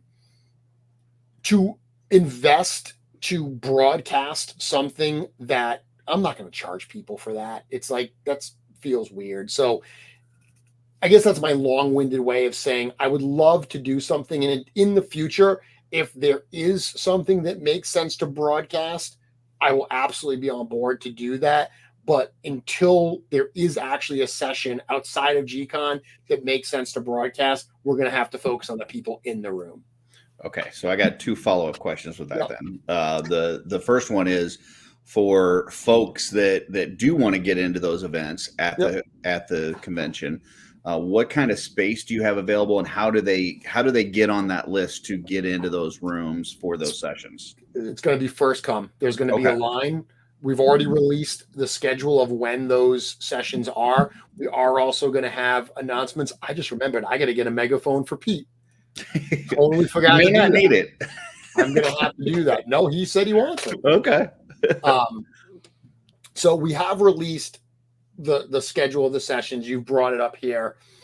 There's going to be a line waiting to get in. There is a limited amount of space because these are hands-on activities. So one of the pieces of feedback we got last year was the sessions that are people just talking at the audience, which are ironically the ones that would probably translate better to streaming. Mm-hmm. Those are the ones that people didn't seem to enjoy as much as the ones where either they were doing something or learning how to do something. Right. Additionally, we heard a lot of people say they didn't like the multi-track. They didn't like the fact that they had to decide between one presenter or another. Well, if I don't do multi-track, I have to be able to do less. So that's why we focused this year. We tried something different this year to really focus on this aspect of the hobby because it is such a critically important part of the hobby for so many of us. I mean, all 3 of us are customizers, but there are so many people that are afraid to try it or just have never tried it. So we're trying to bridge that gap. And then the second follow-up question would be just, you know, I totally understand what you're saying about streaming the events because, it definitely would be hard to do without like a full camera crew and moving around and all this and that. What about something like a promotional video or something for the people that didn't go to really encourage them to go to the next year? Because I know for me, like that first year that I didn't go, you know, I saw a lot of individual people streaming, just kind of walking around the con or talking about their experience and sharing pictures with one another. And to me, it said like, hey, you got to get there next year. Like there's no ifs, ands, or buts. So have you guys thought about doing anything like that to just kind of, hey, here's kind of what you missed out on. Don't miss out next year. Yeah. I mean, we kind of do that with the recap stuff, not video wise. Yeah. We do that with, you know, articles and all the posts. And I mean, obviously all of the people that share their photos, that's a big part of it as well. We had a number of people reach out and ask to do videos, say like, I want to come and do videos, but this is going to sound awful, but I don't have time to do it. And I know the answer is, oh, but they're going to do it. No, they're not. I'm going to have to. That's the problem is anytime. The reason this all works is because it's centralized. It's because the team that works on all this stuff we don't just say to somebody, oh yeah, whatever, I don't care about that, you go do it. If it's worth doing, it's worth doing right. So we're at the point now where for me to do that, for Joe to do that, we're not going to have time to do something else. And you just get to a point where you're like, I'm at capacity. I can't do anything else right now. So we're so focused on, do we need it to run the show right now? Do we need it to service all of our attendees coming? If the answer is no, it's really hard for us to make time for it. Gotcha. I'll throw this in real quick. I've done, cameraman video stuff for trips to places I won't mention because Curtis gets mad when I say I've left the country. It takes a lot. It takes a lot out of you as the person doing the camera person to because you're behind the camera. You're not there engaging with the people. So if someone was going to do this, like Bill was saying last year, he did a lot of stuff. He went up and did his review and missed out on some of the show. Yep. And this year he's going to focus on being there. Even though you're experiencing it, it's almost like you're removed. So unless someone would want to dedicate their time to making a promo for you guys, that would be, that's a lot of stuff to give up. It is. And even that, the problem is, as nice as it would be if someone did that, it might not be what I want. What I believe is important to have in that video and what they believe might be two different things. And I don't want anyone to work for free. If they've got a skill and they're going to do something good, they should be compensated for it. So again, it adds that level of just challenge to doing it. Will it happen down the road? Very likely, because it's a great idea. So I'm sure that we'll get to a point where we'll have the resources to do it. One of the nice things is next year, if we are able to do it at the same hotel, there'll be fewer variables. We'll know things. That's one of the challenges is we're on our third. This is our fifth year, right? Let's wipe out the first two because the first one was just a get together and the second one was virtual. So the other 3 years, we've had to learn how to do it all 3 years because the venue has changed, the size has changed. Once we can actually hit some routine and say, okay, now we know how to run this, we know the things that we know, that might free us up to, fill in some additional resources and get something like this done. Yeah, I mean, even something just like the comfort of knowing, where your breakout rooms are going to be, where the G-Con event is going to be, knowing how to set up everything. I could see that for sure. But for people that want to, I remember there was a guy, Nazar, who he recorded a video at at the first ever LegionsCon. He recorded one, and people still watch it today. People still check it out, and they're like, "Hey, that was kind of a fun little recap." I think stuff like that is totally cool. I think a fan experience is super cool. Big Dub is coming to LegionsCon this year. He's doing a lot of recording. So while it's not going to be an official video, it's going to be because he's coming to the whole Mythic weekend. It's going to be his experience through a fan's eyes. That is going to be amazing. I can't wait to see that. I think that's going to get a lot of people excited. So that is something. I think between him and I know Alex mentioning Nolan Collects here. I know Destination Stone, doing Stevie. There's so many people in the community. Yeah, sounds that's like what Billy they do. Might be doing one. Yeah. Yep. Yeah, they do stuff and it hits their audiences. There'll be some crossover, but the way you guys did the All Stars last year, and we got to be a part of the reinforcements reveal this year, having the different fan channel type things. I'm not going to use the I word because I definitely don't see that as a applicable term for myself and Curtis, but well, maybe Curtis, but that the message gets out there, and I mean with 4-ish Horsemen o'clock and the stuff you do on your show and you being guests like this on our show, you guys definitely get the message out there about the convention, I think. And as we talk through it, I almost like that better because look, I do a good job of getting on here and giving you marketing information. I can talk passionately, I can geek out and be a fan, but there are times, and obviously George and Chris make fun of me for it. But there are times where I get on and I'm like, I have certain information I need to convey so you understand what is happening. Doing a promotional video like that might not be as impactful as some of these fan-fueled videos that you're talking about. These videos of people really filming their experience and how it was through their eyes. I think that might actually be a better look at LegionsCon than something that I would, help produce anyway. So yeah, I'm looking forward to seeing those. Awesome. Well, go got ahead, a couple questions from the chat here real quick. Is that what you're going to do, Curtis? What we got? Nope, go ahead. Okay. Brandon's asking, what time do badges start getting offered at LegionsCon on Saturday? 9 a.m. So 9 a.m. is when doors open. That is literally, there will be lines. So let's talk about lines, guys. I've said this multiple times, but last year, one of the things we learned was that putting the Horsemen table and the LegionsCon exclusives table side by side was a poor idea. We fixed that on Sunday.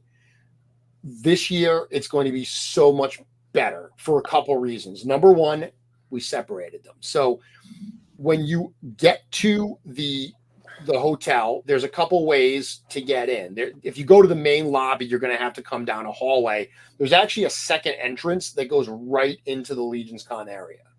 There's going to be one line for the registration table. So if you have to actually pick up your badge, or if you want to get a day of ticket, that's where you wait in that line. So if you don't come Friday night to get early pickup, or you're not one of the interns and you got it from me at intern for a day, because I will scan intern badges early at intern to help you out, you're going to have to wait in that line. There's going to be another line that's going to go directly to the Horseman table. That's going to probably be a pretty lengthy line. The good news is this year, because everything we sell now has barcodes on it and they have a barcode scanner, they can get through these orders a lot quicker. There'll be a third line that gets you directly into the con itself. So if you've already got your badge, to get in the Horseman line or that general access line, you're going to have your badge already. Once you pick up your badge, you can get, if the line is still there, you can get one of those. And then the fourth possibility is in the actual hallway area, a little bit away from registration, there will be a line for the LegionsCon exclusives. The good thing about that line is there's only a couple things to buy, right? There's one figure per day, either the Vorgus on the Saturday or the Walter pack on the Sunday, the pins and prints. It's all you can buy there. So that checkout goes really, really quickly. And those were limited to was it correct? Was it two per each person of the figures? Did you day? just give yourself a super chat, Curtis? Yeah. It's not the first time. I didn't want to forget. I almost joked earlier when you said you were set up for super chat now. I almost said, is Curtis going to give him one? So are you asking about the limits? Yes, the figures, it was two of each set for each day, right? Okay. To start. So we are bringing a certain amount, hoping that we have enough for everybody. I believe we do. Just like we did last year. If we get towards the end of the day, I don't want to take these things home with us. If we get towards the end of the day, then we will open it up for people to buy some extras. So we're not going to be selling them. You can't come up and buy 100 of them.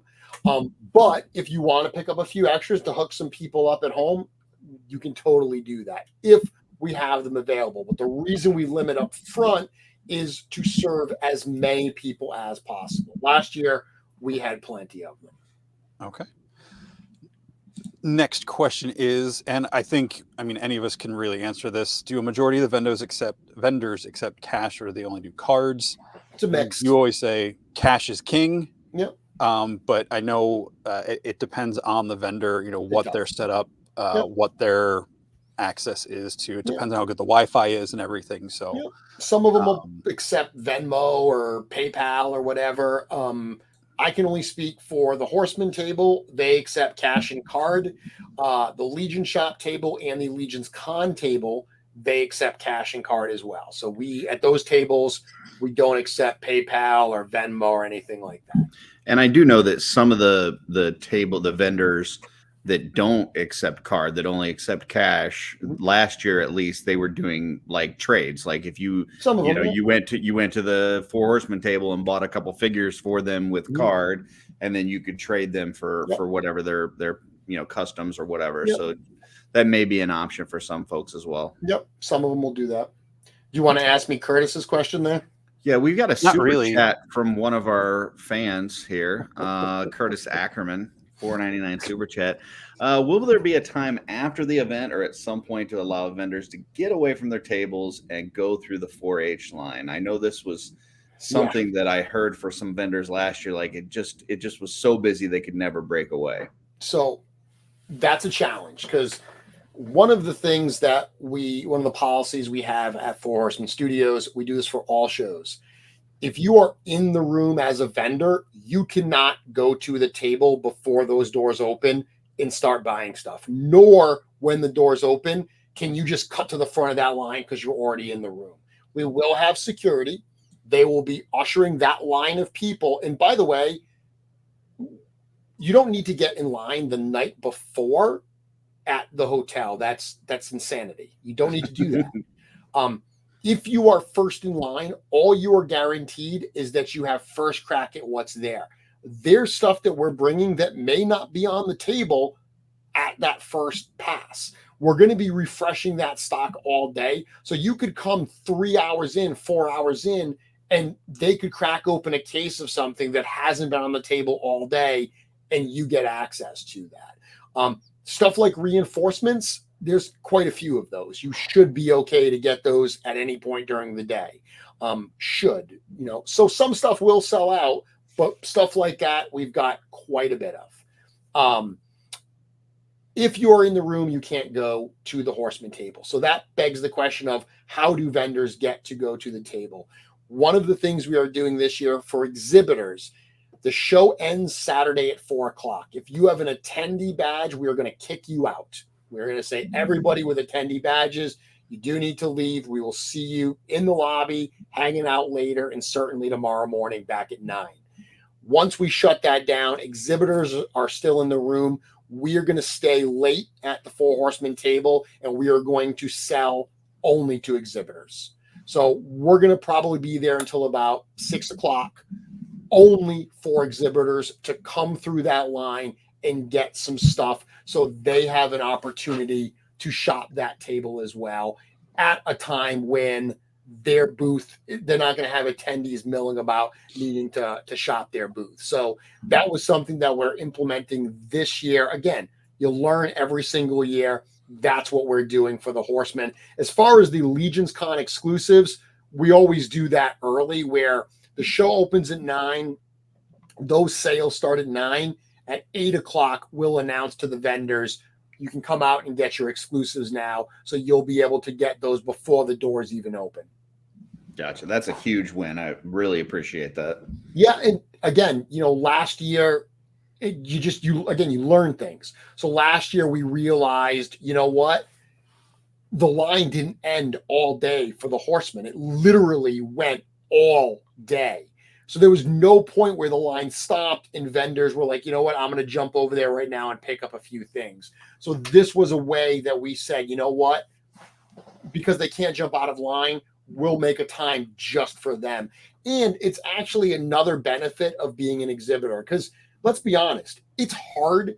It's a decision at the show. Do I want to go as an attendee or an exhibitor? Because they both have their pluses and minuses, but being stuck behind that table all day and not getting to see some of the show, that's a sacrifice that those exhibitors make. So hopefully this kind of makes up for some of that sacrifice. That's really cool. Did have another question here from Alec. Is there an ATM in the hotel? If not, where should I go? I actually don't know if there's an ATM. I did not notice one when I was there. If you are concerned about that, a quick call to the hotel. to ask them if there's an ATM. We'll certainly answer that. I can try to do that before my show on Wednesday. Wednesday, I'm going to be talking on Mythic Conversations all about LegionsCon, answering a lot of questions. I'm sure it's going to be some of the questions I've answered tonight. Beautiful. Very cool.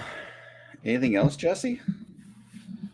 There is one more question from Mythic Dolphin posted about getting their daughters coming to ask questions. Is that something they should just, shoot you a message on? Tiffany can. That's Tiffany. Okay. She can see me at the show, and I'll figure that out for her.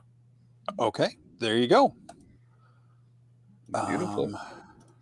Well, go ahead. Whoops, I didn't mean to click that. Or did you click that? Good point, though. I mean, I did not. Like Eric said, I think Eric's answer is indicative of a lot of the vendors.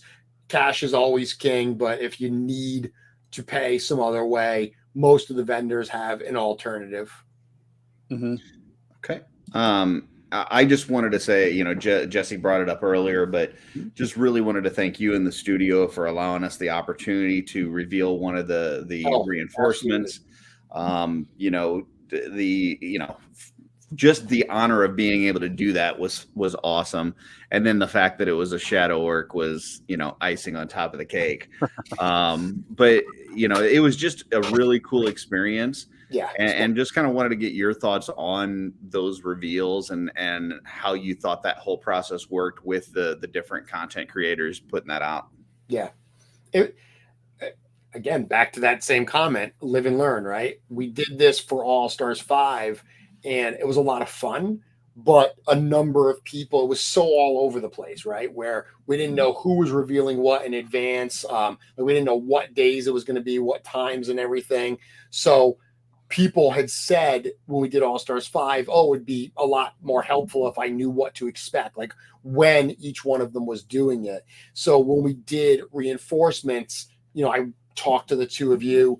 We were very specific in terms of, okay, who's doing what on what day and stuff. What time are you going to do it? Like we tried to really iron that out for a better overall viewer experience. And I definitely think it worked.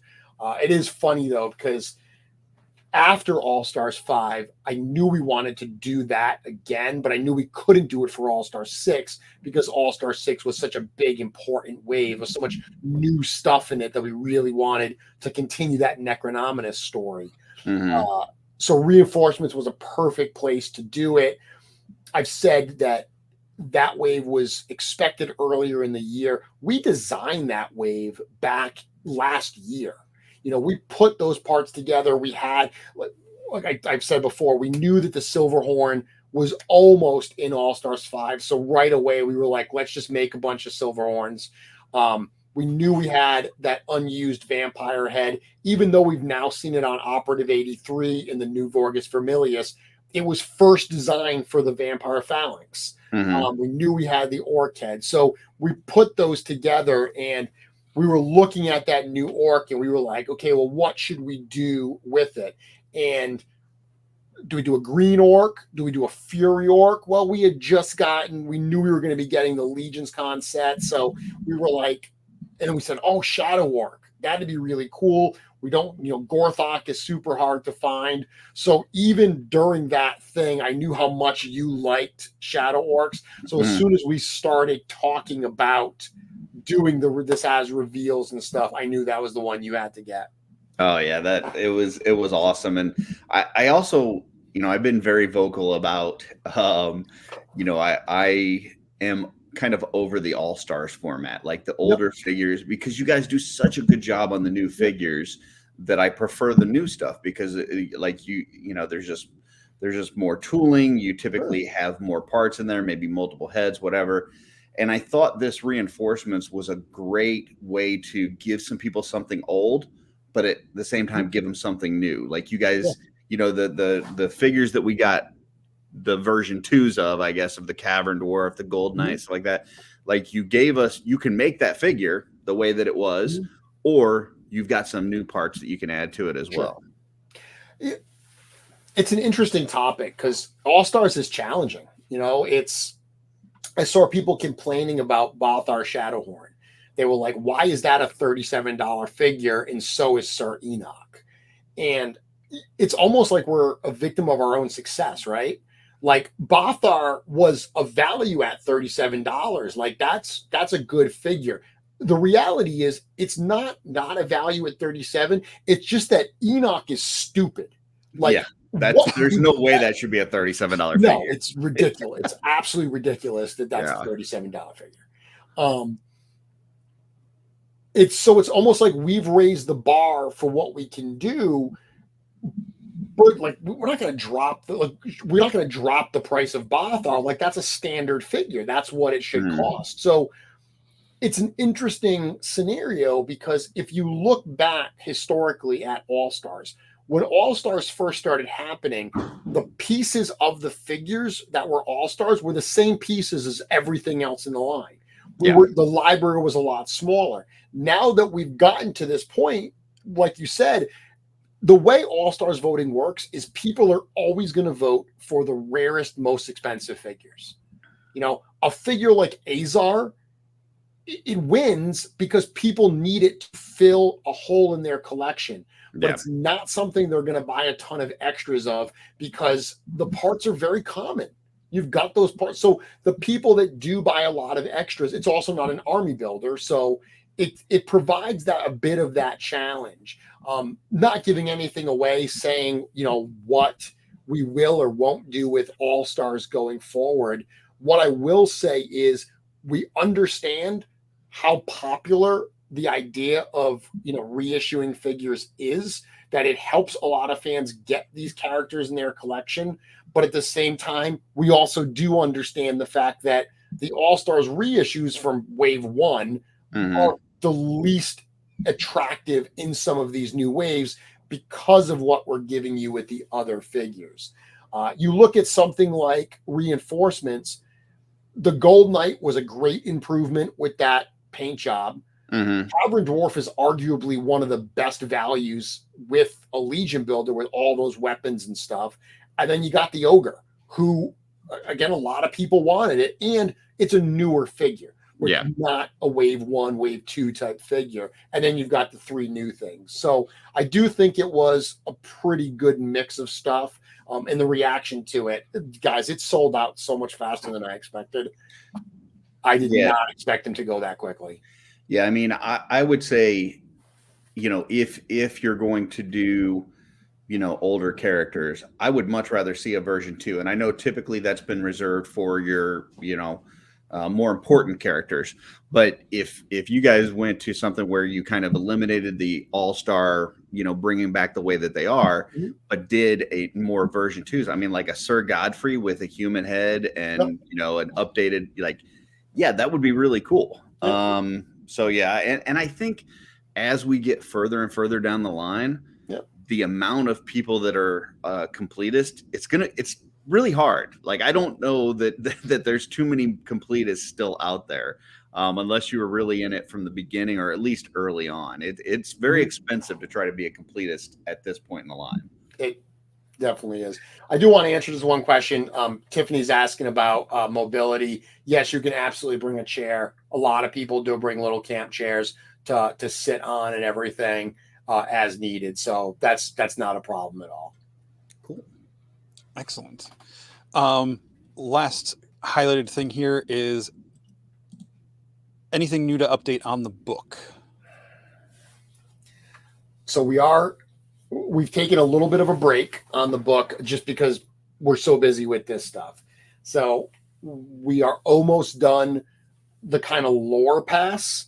So the first step of the book is really, I wrote it all out, going through it with Eric, chapter by chapter, making sure that everything that was introduced, all of the, you know, the angles and kind of threads that we start to pull, that they're all good, that it makes sense in the larger story. So we are almost done that. I think I said before that the first volume is 5 distinct parts, and he's on part 5 right now. So once that's done, then it's going to go into editing from a grammatical and spelling standpoint to make sure that's okay.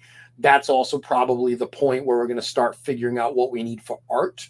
And then Once it's all edited, we have some art, we'll start putting that together. The goal is still that we will have that out this next year. If not out and available in hand, at least ready to solicit. And the good thing about a book is it doesn't have the life cycle as producing toys. Once, we can get a book printed so much quicker than it takes for us to actually produce the figures. I think the most important question with the book is which of the Euro Legions guys are going to do the audio version. Oh my God, that's not even a question. Malcolm. Oh my goodness. Oh my goodness. I will give you one teaser. I'll drop a little bit of information. And by the way, guys, I said I need to be done at 10, but I'm having a blast, so we can chat for a bit more. I'm fine. Those who really like lore, there's a little something coming maybe this week that I think you're going to be excited for. Oh, very nice. Very nice. Well, I just lost all train of thought. Yeah, it's Maverick said Travis should do the audiobook. Yeah. That's a big no. I feel that's the B side. That's the B side. Yeah. We should definitely have Travis read a chapter on the podcast one day. That would be a lot of fun. I know Malcolm on Euro Legion says he can't stand his voice. Like many people don't like their voice, but I absolutely, when Malcolm reads the stuff that I write, I love it. I absolutely love it. Yeah, that's great. Well, if you got a couple more minutes, then I wanted to comment on the whole All-Stars, the updates like you did with the reinforcements to having slightly different parts so you can do them either way. I really love the fact, because being so new to the line, there's a lot of stuff like I'm never going to be a completionist. I mean, if I can get my hands on older figures for, sure. Yeah. Not, selling my soul, I'll do it. But just because I think they're cool, especially like the character, like the story point characters that may not get a version 2 down the road. But I love the bios you gave the builders on this wave, because I mean, you can say the joke, oh, now I got to buy 12 relic guards or whatever. Not for those reasons, but it like the whole comment about the gold knights being like the first and last post for people in the army, like that is just really cool. Now I want to get another elf, the 2.0 elf, and make it like a younger knight, to stand with the gold knights and stuff. I've had Sir Owain, I've had the Father Christmas head on him for the past year. But I've switched it to the gold knight now, since, but I just think that the bio adding so much to where the gold knight, I said on my Legion's Lair episode, that was my top 3 least favorite. And again, that's like saying, well, I don't like pizza from Domino's versus, it's like, they're all good. Something has to be the least. I get it. Right. It doesn't mean you don't like it. I'm not a gold guy. You like everything else better. Yep. But adding that comment in, it's like, about the first and last. But I'm like, all right, that's cool. That adds like a different layer of the lore to me. It's like, now I want to have a couple of them to represent that concept. And I'm not with Curtis on the don't do the All-Stars thing, but I love just because I see the value, whether it's the 10-year-old parts or the brand new parts. Yeah, the new parts are definitely a lot cooler. Sure. But I love the diversity and the whole pop and swap ability. And, even if you're not a painter for customizing, you can switch stuff around so quick and do things. So, yeah. So a couple just comments on what you're saying. It's funny because when we were working on these characters, the reinforcements, I was talking about the bios, because the way that the bios happen, I write, as you know, all the bios, but I don't write anything without collaborating. So, Eric's creating these characters. So I sit down with Eric and I say, quite honestly, who is this character? What do we need to convey about this character? And there are some characters like Necronominus that are very important, like that he has very definitive stuff.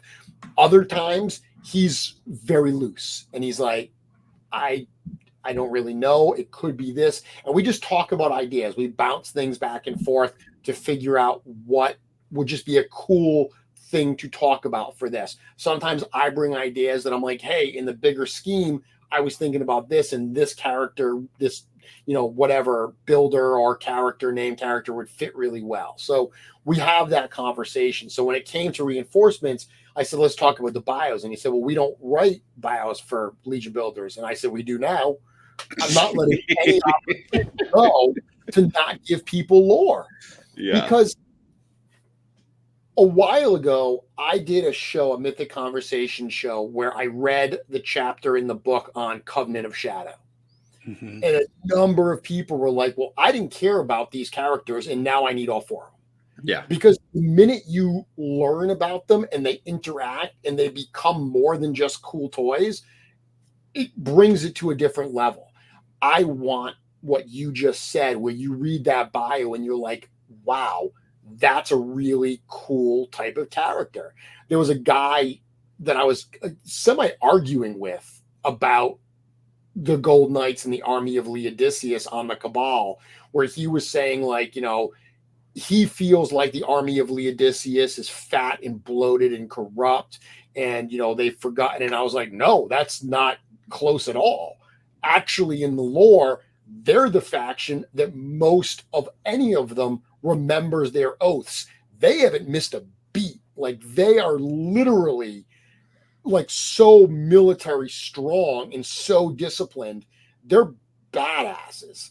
And the idea of the Gold Knights, because that's what he said. He's like, oh, it's a bunch of rookies and old people. And I'm like, dude, it's not all about strength. Like, when I imagined that bio, it was the most seasoned, experienced veterans who, yeah, they may not have the stamina and physical strength they once did, but they would still be absolutely incredible in a fight. They're now part of the Gold Knights, not because they can't serve on the front lines, but because they have a higher calling now to train that next group of soldiers who are coming in. So these younger, inexperienced can learn from them. But at the end of the day, if you're in the army of Leodicius, whether it's day one or your last day there, you are badass. Like, you are not to be trifled with. So that was kind of the thought process with that. And all of those bios, that's what I want to do. I want to create, stories that make people care more about the toys. I heard a football player once. He was talking about, like, when you're playing football, he imagines it like you've got two elevators, right? And one is your athleticism. And when you're young, it starts way up here. And the other one is your knowledge, and it's way down here. And as you get further and further in the years, your knowledge goes up, your athleticism goes a little bit down as you get older. And somewhere in there, you kind of hit your prime where both of them are pretty good, but then your knowledge keeps going and the athleticism goes down. And I think that's kind of what you're talking about. Like, you get these knights that, yeah, they may not physically be what they used to be, but the amount of knowledge they have on the battlefield more than offsets it. Yep. So, absolutely. Yeah, I know it's not at all a one-to-one comparison, but it makes me think of, like, the beginning and the end of Starship Troopers, where they're all just young, like, basically high school students enlisting in this army so they can become citizens. And they've got that hard ass, drill sergeant, and you hate that drill sergeant at the beginning of the movie, but by the time you get to the end, you're like, oh, he knew what he was talking about. So it's like the trade-off between the knowledge and experience. And it's like, yeah, you might have to be a bit of a hard ass to keep these people alive. I think that's a really cool concept.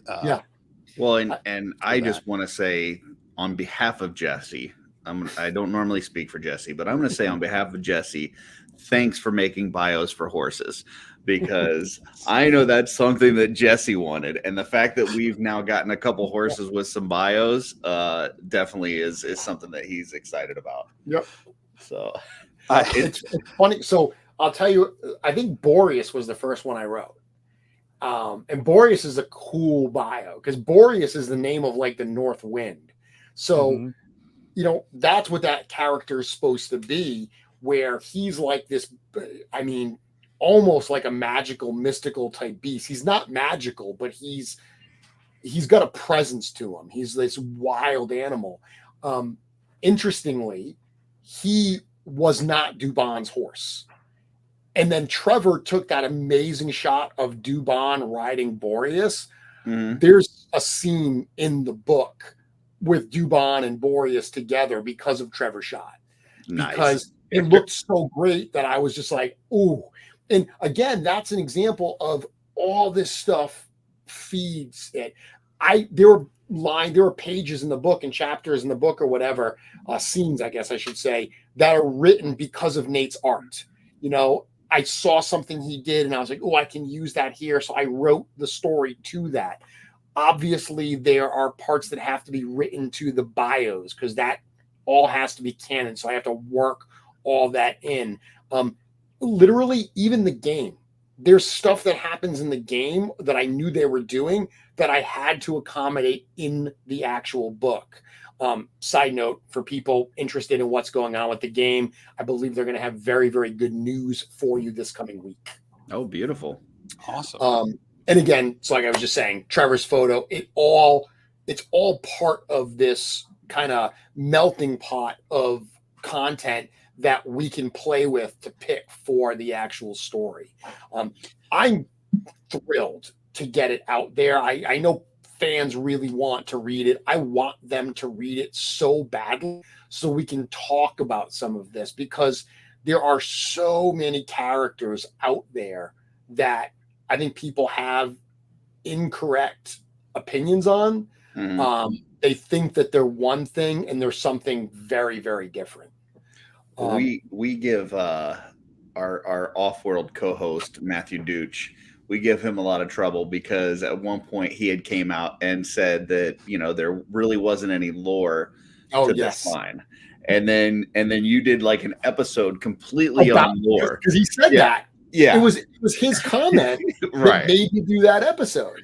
Yeah, but I think the thing that is beautiful about this, even though these bios that you are creating are amazing, and it is kind of piecing together this whole story, it is aligned to where if you want to make up your own stories and you want to make your adventure party, or you want to do, whatever it is you want to do. I know, like Jesse, he's not putting his cosmic separate; he's integrating some of his cosmic figures into Mythic. If you want to do that, you can do that with this line because you don't look at a figure and go, "Oh, this is Spider-Man," or "This is," what I'm saying. You don't have an attachment to the visual of that character, so you can kind of create your own story. Or if you do want the lore, you've got a plethora of that stuff available.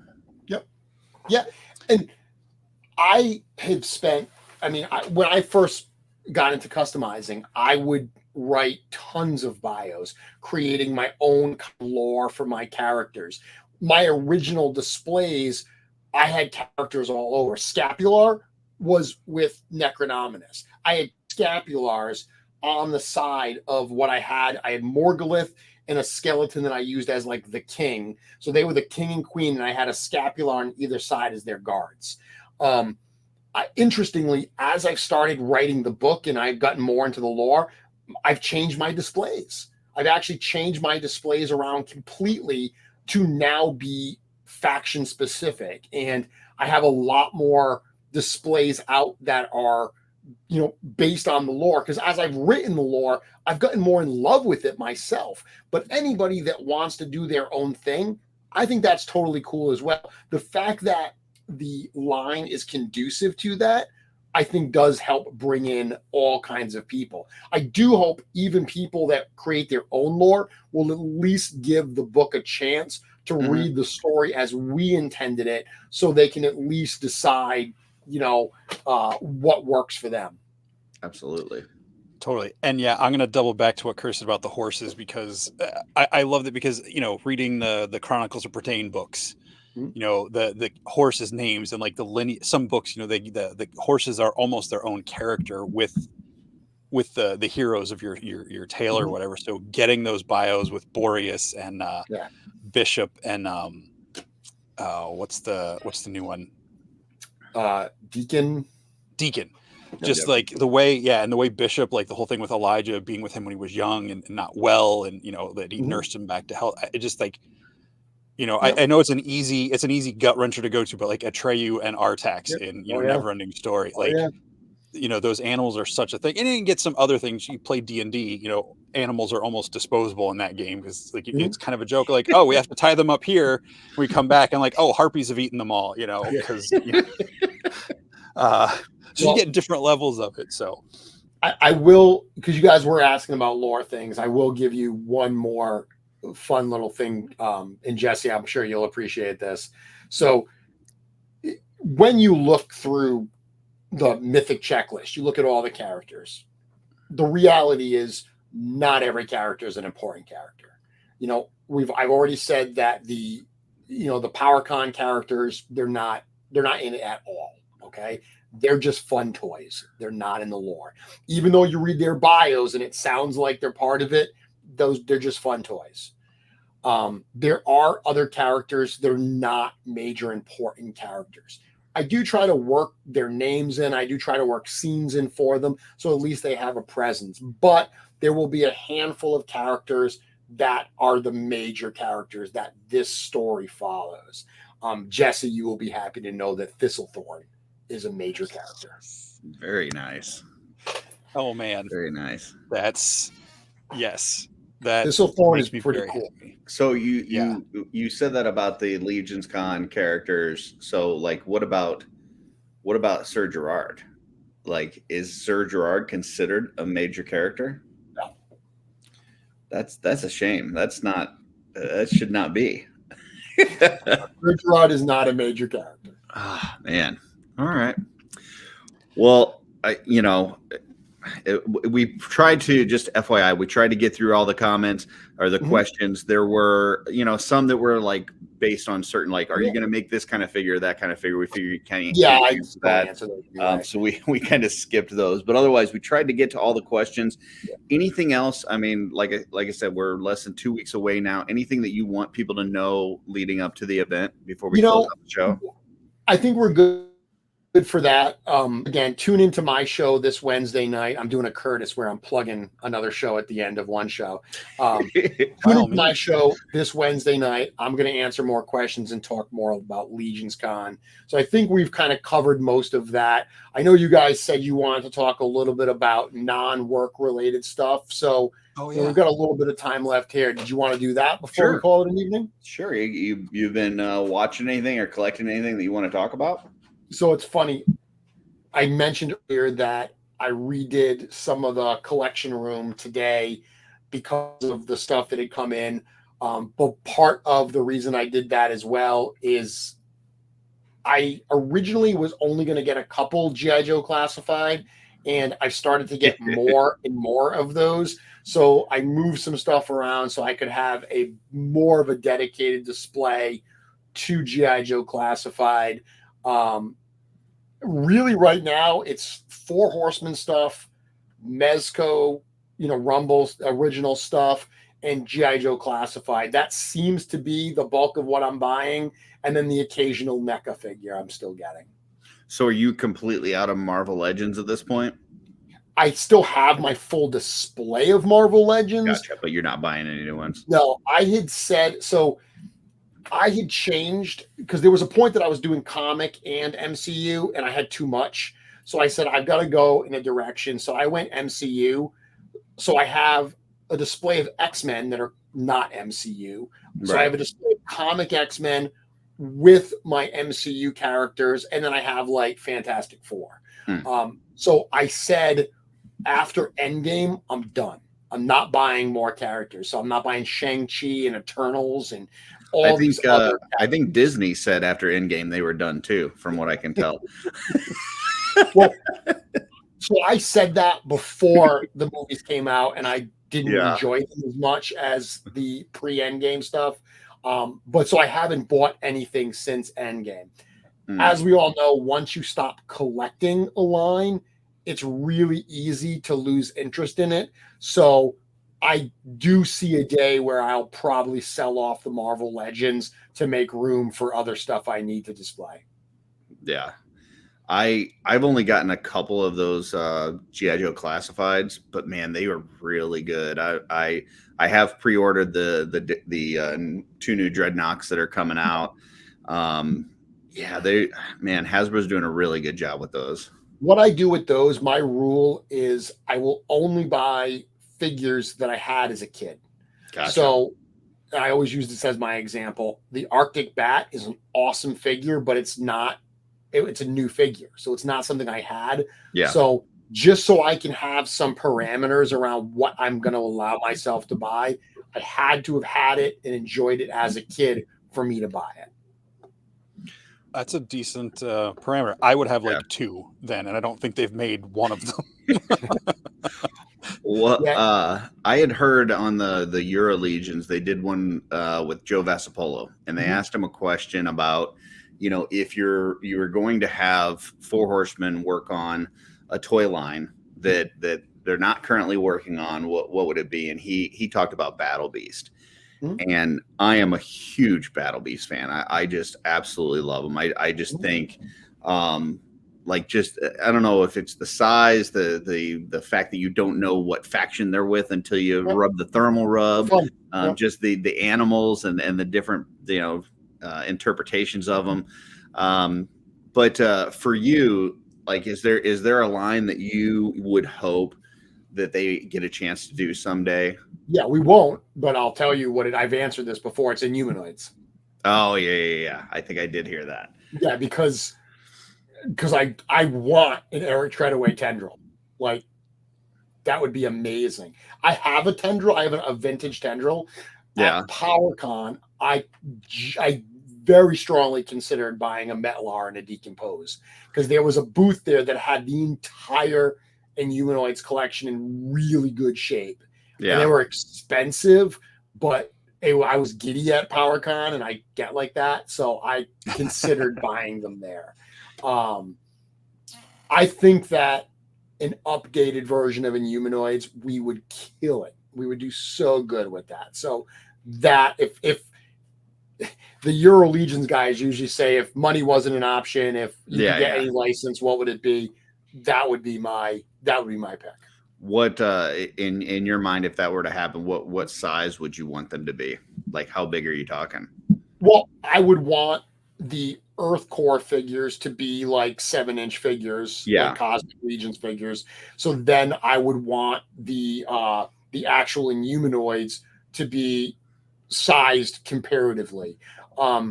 Thinking about how big, I got to be honest with you, I don't know how big Inhumanoids were, because I recently bought some vintage LJN Dungeons and Dragons figures to display at LegionsCon with my tributes.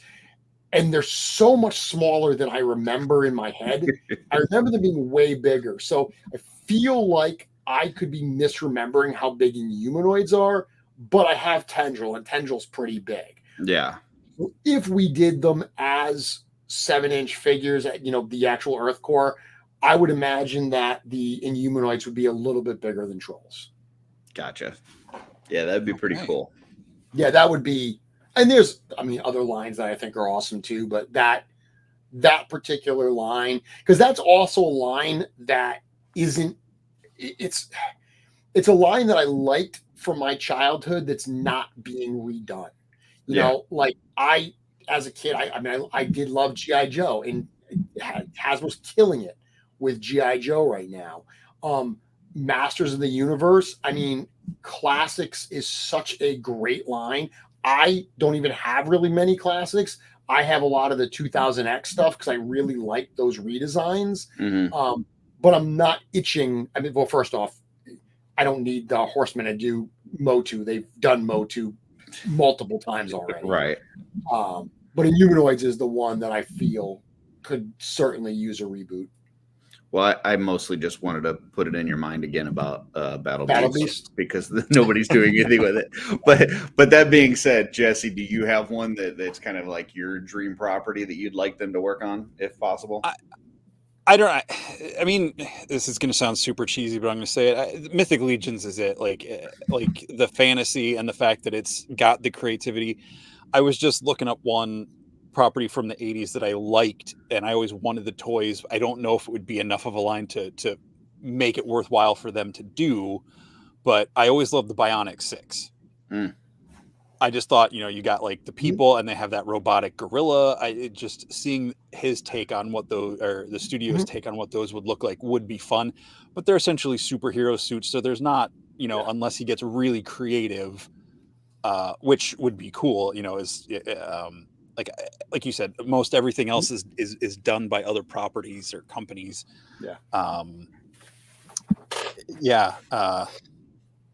Few people saying Micronauts. I've seen some Micronauts. Centurions. I guess if Perfect World, there was not really a toy line for it, but I would say the characters from the Chronicles of Prydain, but that's, basically mythic adjacent. So it wouldn't be that big of a stretch. You asked me what I'm watching too, right? Yeah. Well, okay. So it's October. So this is a weird month for me because I don't really like horror movies. And it's so weird to say that because I do like horror. I don't like slashers, right? I don't like gore. So I tend to avoid gore or anything that has realism in it. Like if it's involving serial killers or home invasion type, I don't want any of that stuff. If monsters, yes, I'm all in. I love monsters. So around Halloween, we kind of fight in my house because my son loves slasher movies. Hates horror comedies. I love horror comedies. Horror comedies are my jam. So we just talked about Happy Death Day on Friday. I don't know. We love that movie. It was not as great. The one I just watched. Have you seen Totally Killer? I have not. Oh my goodness. I'll see it on the banner on Amazon. I haven't watched it yet. So it's not as much a comedy as I thought it was going to be, but it's still funny.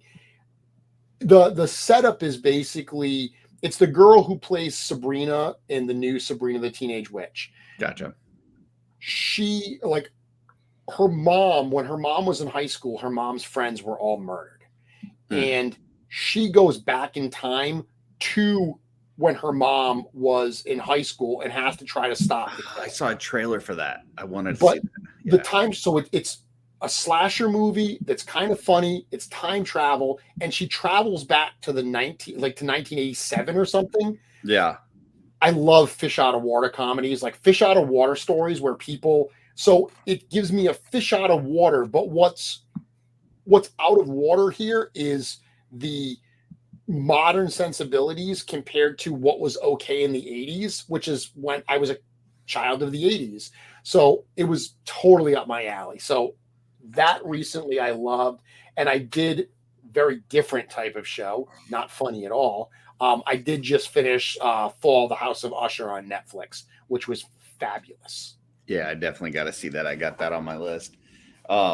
You're talking about the fish out of water and just knowing kind of the things that you like and watch.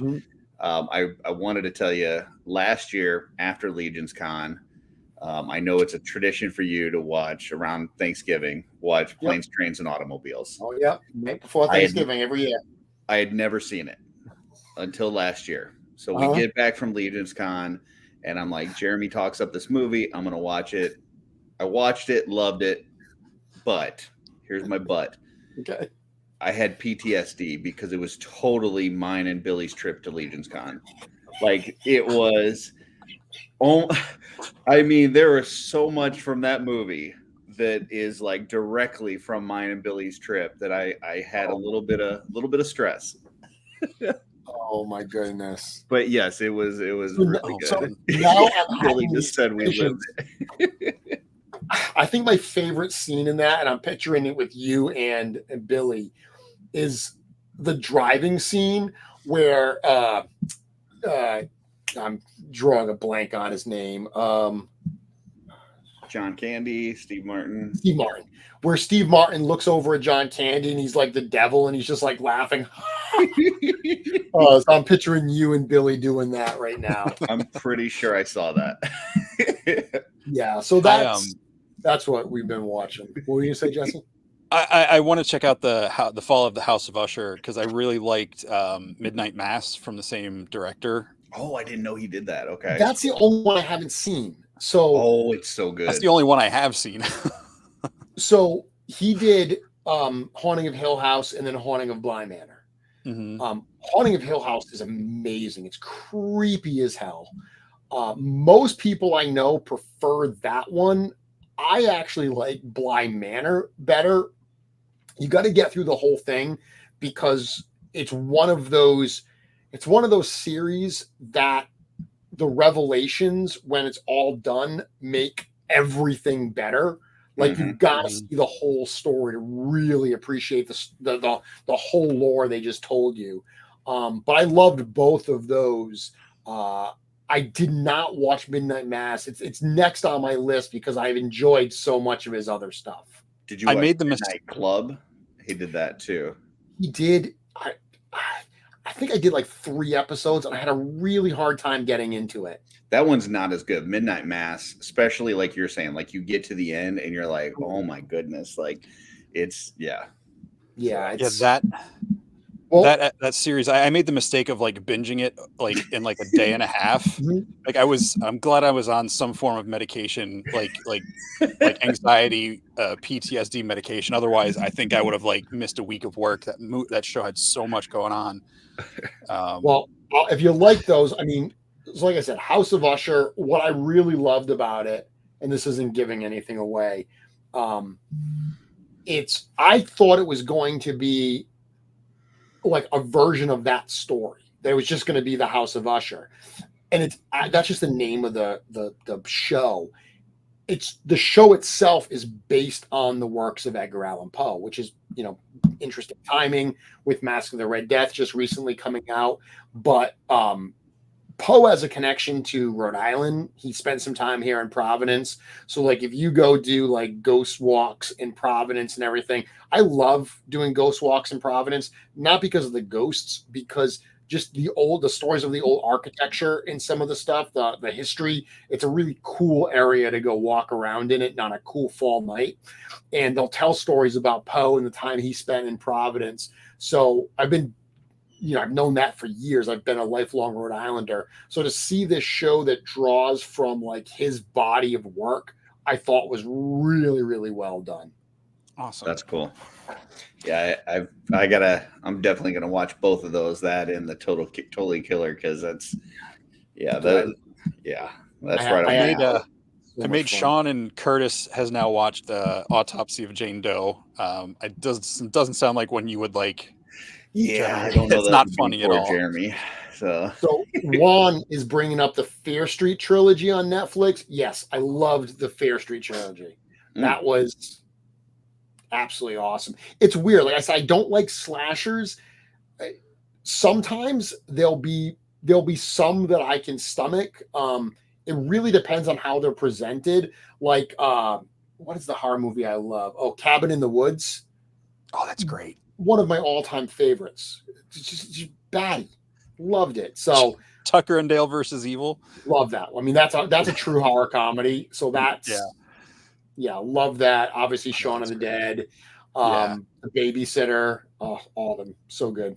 Oh, The Babysitter's great. Yeah. I haven't seen the second one yet. It's not as good, but it's entertaining, but it's not as good. Every time we go to watch it, Jacob's like, no, I said no more horror comedies. We're done horror comedies for the year. The one we will watch on Halloween, we will watch Trick or Treat on Halloween, which I love. Trick or Treat. That's a great movie. Yes, that is wonderful. The designs in that one are great, absolutely great on the creatures and everything. Yeah. Autopsy of Jane Doe is like a father and son. They get a Jane Doe from the police found in this, the very beginning, and they start going through the procedure, and they're like starts happening. coroners. Yeah. Okay. Yeah.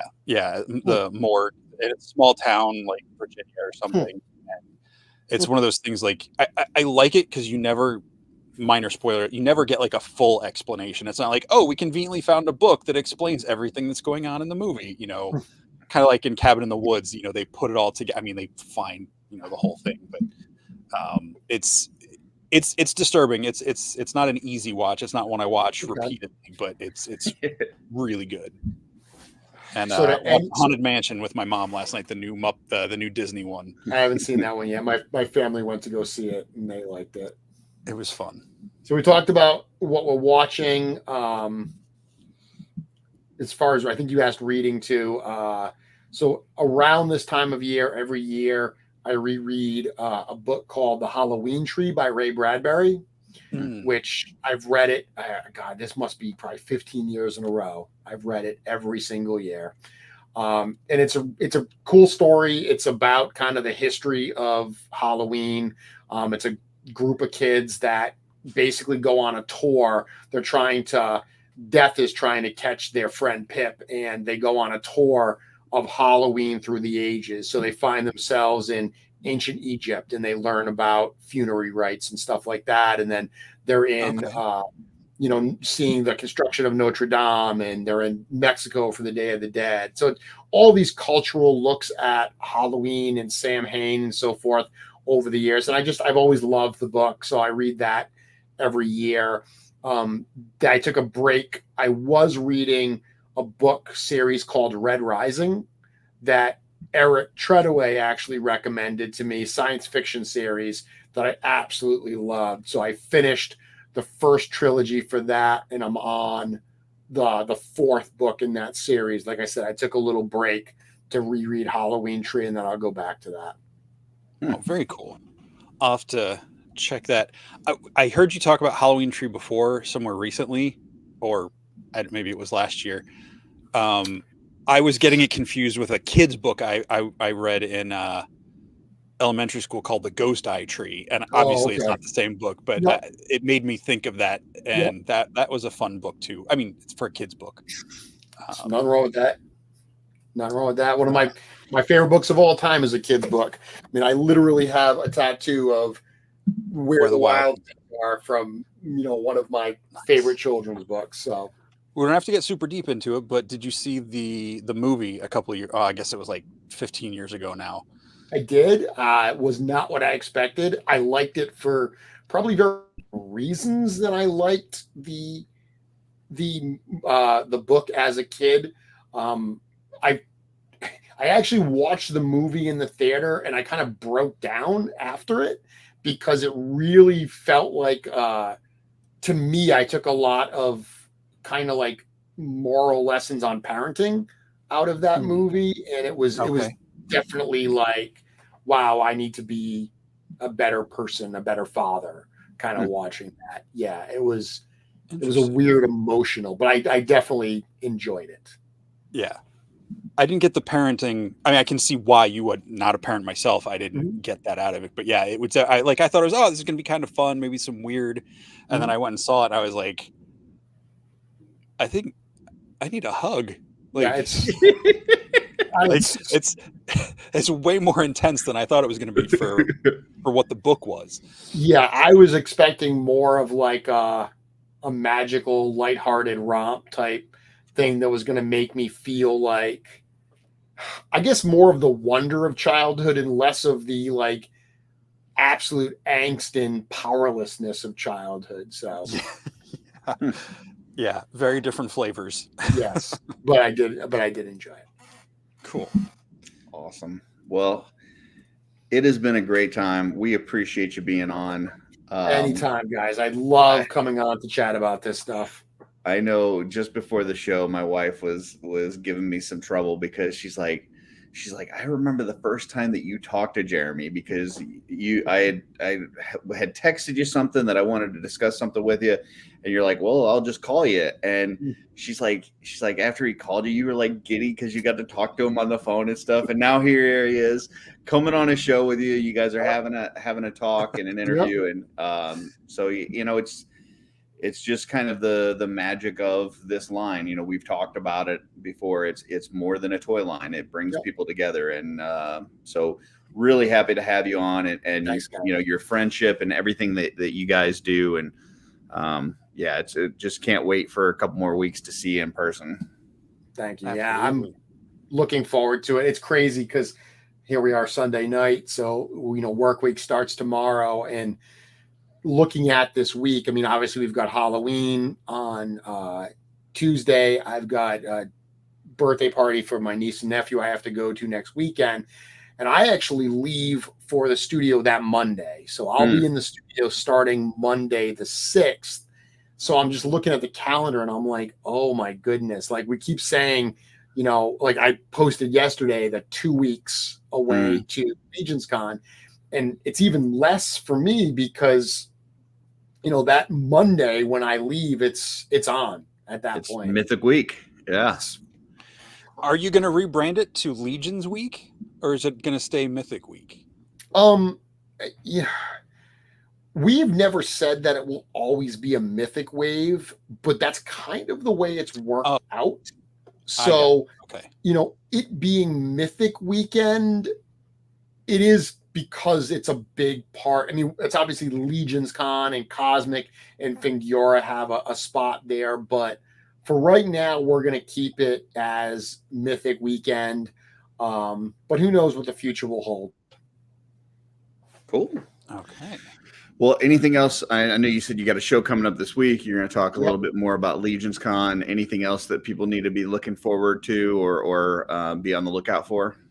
Just get ready for G-Con. I mean, if you're not at the show, you know, whether you tune in live, it's going to be that Friday, on November 10th, starting at 10 o'clock in the morning. You know, whether you watch it all live, whether you catch the replay, whether you just follow it on social, on our Instagram.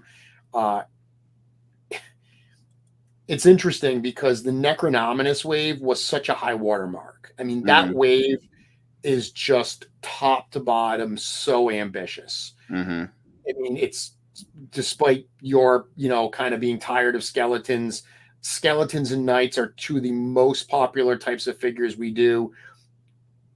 I'd be lying if I didn't say there was a sense of how do we follow that up? Like, you know, looking at what we did with the skeleton horse and Necronominus himself and the Tuberculi, Belualith, not to mention Gideon too. There's so much in that wave to be excited for. So thinking, how do we follow it up with Rising Suns? I think we did it. I think this wave is just going to blow doors. I'm so excited to show these new characters to people, to show these new toys to people. Guys, it can't come fast enough. Well, I'm excited for you to get more figures in your favorite wave. Or your favorite factions, I should say. The Red Star. Yes. Yes, it's our time. All my friends that Sons of the Red Star, it's their favorite time, and it's their favorite faction as well. Very exciting. Well, we're gonna put you in the back room and close out the show. If you've got to go, that's fine. If not, we'll be right back with you. Jesse, did you have anything else before we say goodbye to Jeremy? Just wanted to say, you know, thanks again, Jeremy, for being here. Can't wait to see you in a couple weeks. And I know you can't answer this, but enjoy the predictions from Legion's Cast and Emil's drawings if you didn't get a chance to look at that yet. I saw the drawings. I haven't listened to the show yet, so I'll have to do that. All right. Well, we'll put you in the back room and we'll see you in a second. Well, Jesse, another one in the books. Curtis? Yes. That was really fun. Yes, it was. And for everybody coming to LegionsCon in a couple weeks, we'll see you there. We'll be back next week with a trio of guests. What? Trio? A trio. 3? We're going full on party mode next week as we kick off our Mythic Week next Sunday night with Alexander Earl Deshaw, Dusty Standiford, and David Williams joining us all here on Shooting the Shelf, just to hang out, talk about expectations, thoughts, LegionsCon, and just geek out and nerd out with them. That is a lineup for sure. Absolutely. Beautiful. So we'll be back with them next Sunday night, 8 o'clock. And, you know, in the meantime, check out all the other shows and channels that are carrying the things that you guys like. Did want to mention before we close out the show, we did a show yesterday. If anybody missed it, if you want to know what Jesse and I have at our table, it's on this same channel. the Just Shelve It channel. I believe we called it Shooting the Table. And it's just I think it's like 50 minutes, and it's just me and Jesse showing what's going to be available at table 9 and 10. So if you're interested in seeing what we've got, check out that video. Yes. Yeah.